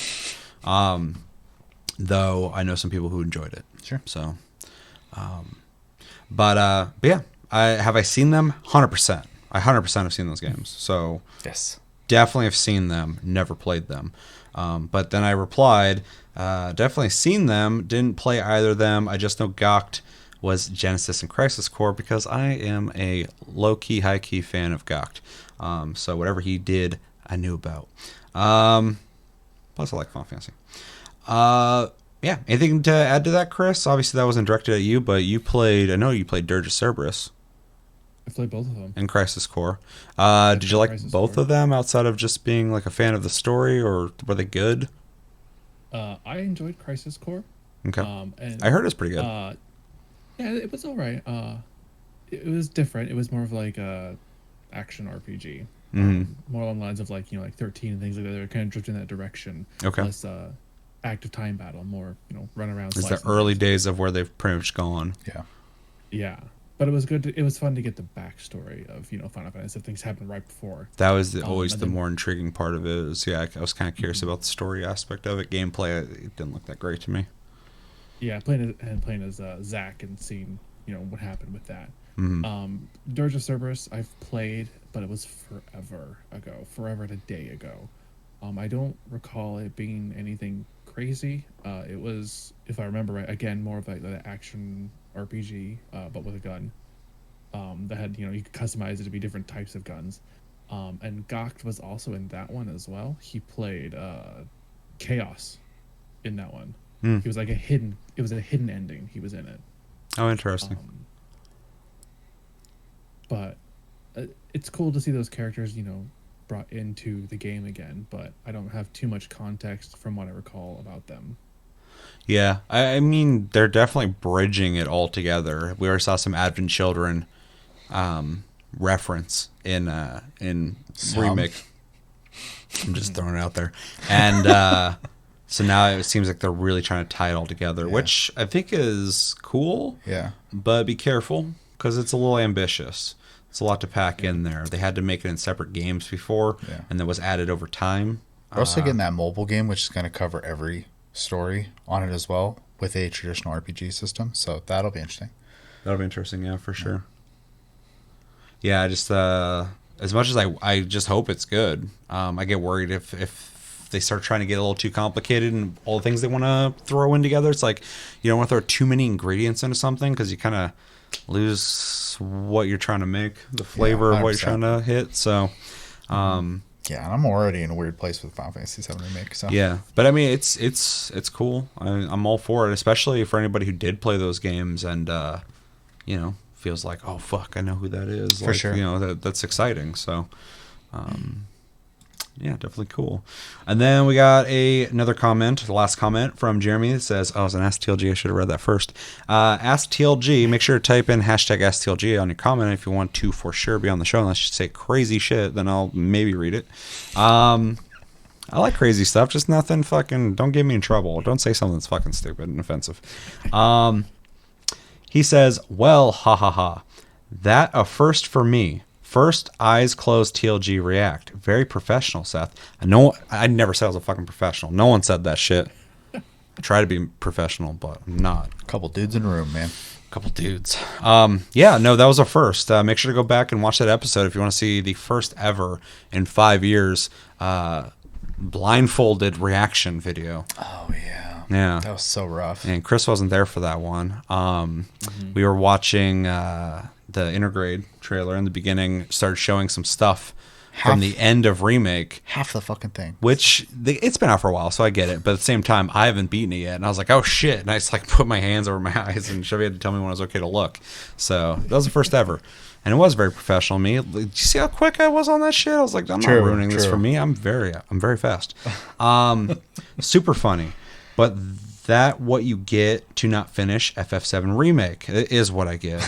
You say a joke apart. No, that's what I get. I mean, that is a fact. This is the longer you wait to beat a game that's high profile, the more the minefield becomes just like an ocean of mines. And you're just like, I'm going to get something spoiled eventually because it's been too long. And then when it's been years, people are like, spoiler, but fuck you because you haven't played it yet, so you should have. And they say it anyway. It's like, oh, okay, well, this is the world we live in. So it all gets spoiled for me. I got to beat it. If you're really going to finish the game, I know you probably not. See, he's challenging me at this point, which I typically get good results for me when you challenge me because I don't like to be challenged. But please don't rush it because you may miss some really cool stuff. All the character you guys saw in the trailer, Blue Hair and Psycho Mantis dude, are from old Final Fantasy VII game Dirge Cerberus. Still not able to put my hand on a PS5. You can touch mine. It's right over here. It's a long drive, though. It's Reach. Halo Reach. I really beginning to regret selling my PS4, as you should. I will be real mad if I can't get one before Yuffie DLC. I want to finally try Final Fantasy XIV. Perfect timing to say that, because if you just watched a bunch of Final Fantasy XIV stuff, hopefully you watched that and got excited about it.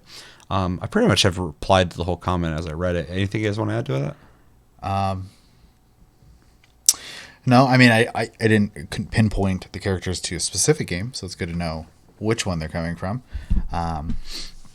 You and millions of other people on that PS5, man, it's a rough one right now. And unfortunately, there's just too many layers to that problem to just point at one thing and blame it. So you can always rebuy a PS4. I'm sure you can find one in a pawn shop for dirt cheap.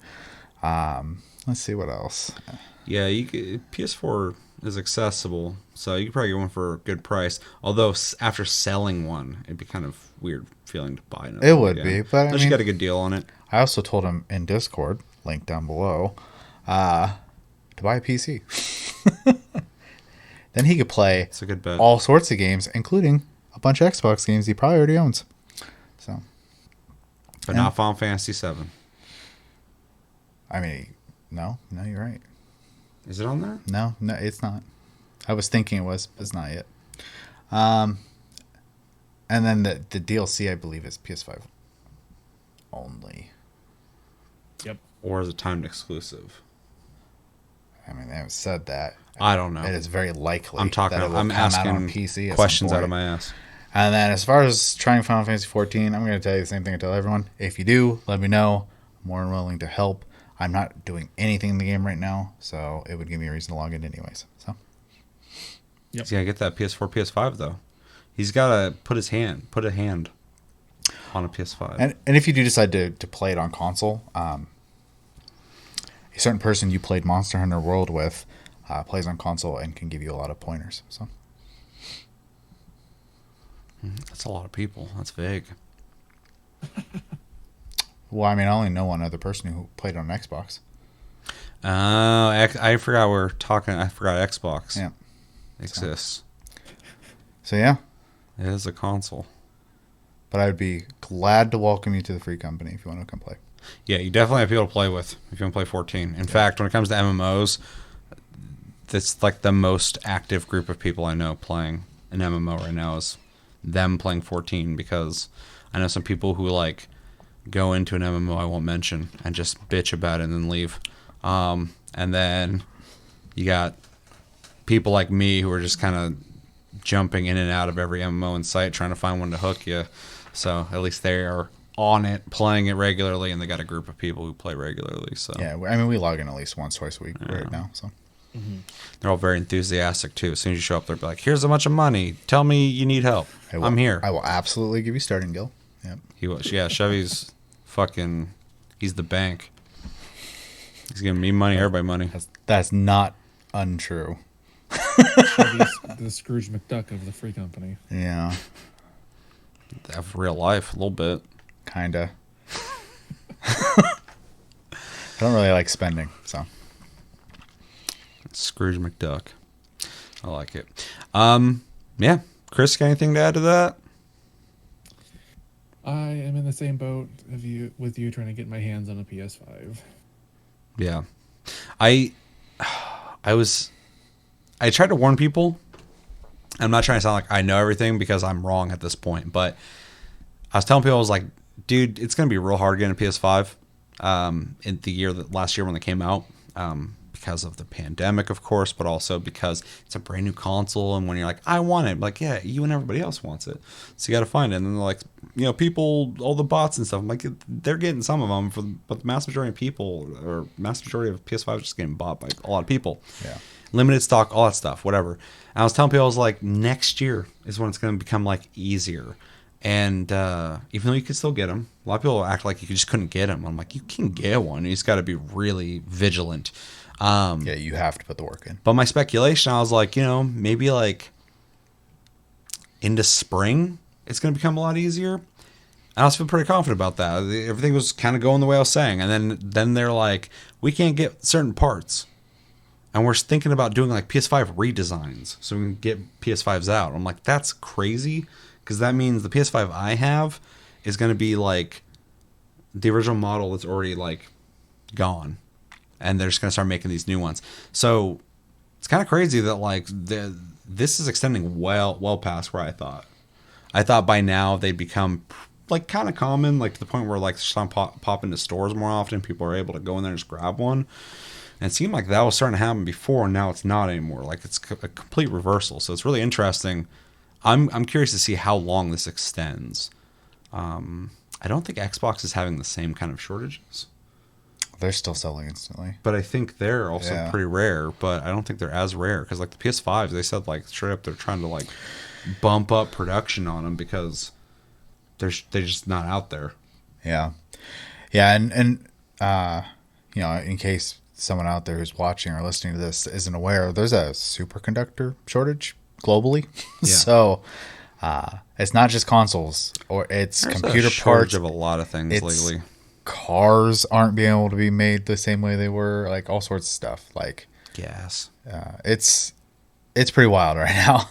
So it's a good and bad time to be into electronics and gaming. So It's a good and bad time to it's a lot of new tech. have a and PS5 right none now. of it's available. So it's crazy.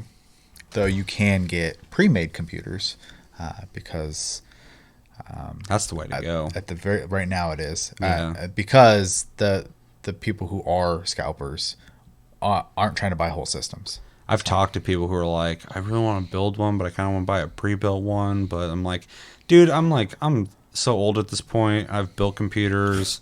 We've been building computers forever. Like, I'm just at the point kind of where I just want to have someone just build it, make sure it works, and send it to me, as long as it just has in it what I want in it. I don't care about the building thing. I don't have to have that story of like, I built this. And if you're one of those people who want to do that, I did it too for years. You did it forever. I get that, but I'm just kind of past it now at this point. But also now it just kind of makes sense to do it too, because the limitations. Like, And the markup's not even that crazy compared to No, dude, I was looking what at you'll fucking- buy from a scalper. though things, not to get into that topic, but inflation's happening right now in the market, and like within months things have gone up quite a bit. But like 2 months ago I was looking at gaming laptops. They're pretty fair priced. They had some pretty beefy fucking video cards in them. You can still get 3060 laptops for under $1,000 right now. Yeah, it's crazy. So it's like, though I'm not big into gaming laptops, but Still, just to talk about as a price secondary points, though. But 100%, like if you can't find certain things, like just buy pre-built. There's not like, Unless you're just really dedicated to having that experience of like you built your own computer, you put in this and that, and it's just got all the not the cool time lights, to stuff do like that. that. But yeah, right now, I'm a functionality over like, I don't know, having, I guess, that bragging rights kind of person. So like Bragging rights. yeah, 100%, I'm on the same page. But I respect anybody who's excited about that. You know, I don't want to take that away from you. But I just want something that's gonna play the fucking game I want to play at the graphics I want to play it at. Yeah. And if I can get that now at a fair price and don't have to wait for months, I would choose that. Just because I'd rather be playing the game than having the computer the special way I want it, and play the game. But to each their own. For sure. So I mean, to bring it back to the PS5 though, the whole thing is Yeah, I don't even know what. is It's like, what are we talking about? is an electronics part shortage globally. It's so I mean, on top of millions of people trying to get the thing, they can't make them. That's why he's specific about put his hand on a PS5. He's not talking about buying one. He's talking about once his hand gets placed there. He's like, once my hand touches that PS5, it is mine. Like, no, it's mine. No. This is mine now. And just take it and run. Yeah, so I would probably, for the time being, pick up PS4 again. I know it's probably gonna sting a little bit, but I would just do it. Just so you have something. Resident Evil Village runs great on PS4. So it's Final Fantasy 14. True. You got two options. There's only two games, but they're good ones. Anything else? No, This is a long one. I'm ready to end it. It is a long episode. It's been a big episode. And if you've been here for the whole thing, you're a legend. Yeah, God bless you. Thank you. Thank you for all your hard work. We appreciate it. But yeah, unless anybody else has anything else to say. Come play Final Fantasy 14. There's a free trial that'll let you play all the way to 60 for free. Yeah. There's 2 full stories. Yes, I'm advertising for We them. are not sponsored, but we'd like to be. That's going to do it for this episode of TasteCast, episode 142. As always, thank you for watching. Make sure to like and subscribe if you enjoy this episode. Make sure to check out our other episodes. Check us out on social media and streams. Links down below. Me and Chris both stream pretty regularly, and Chevy will stream at some point, I'm sure. Whenever they fix my motherboard. True.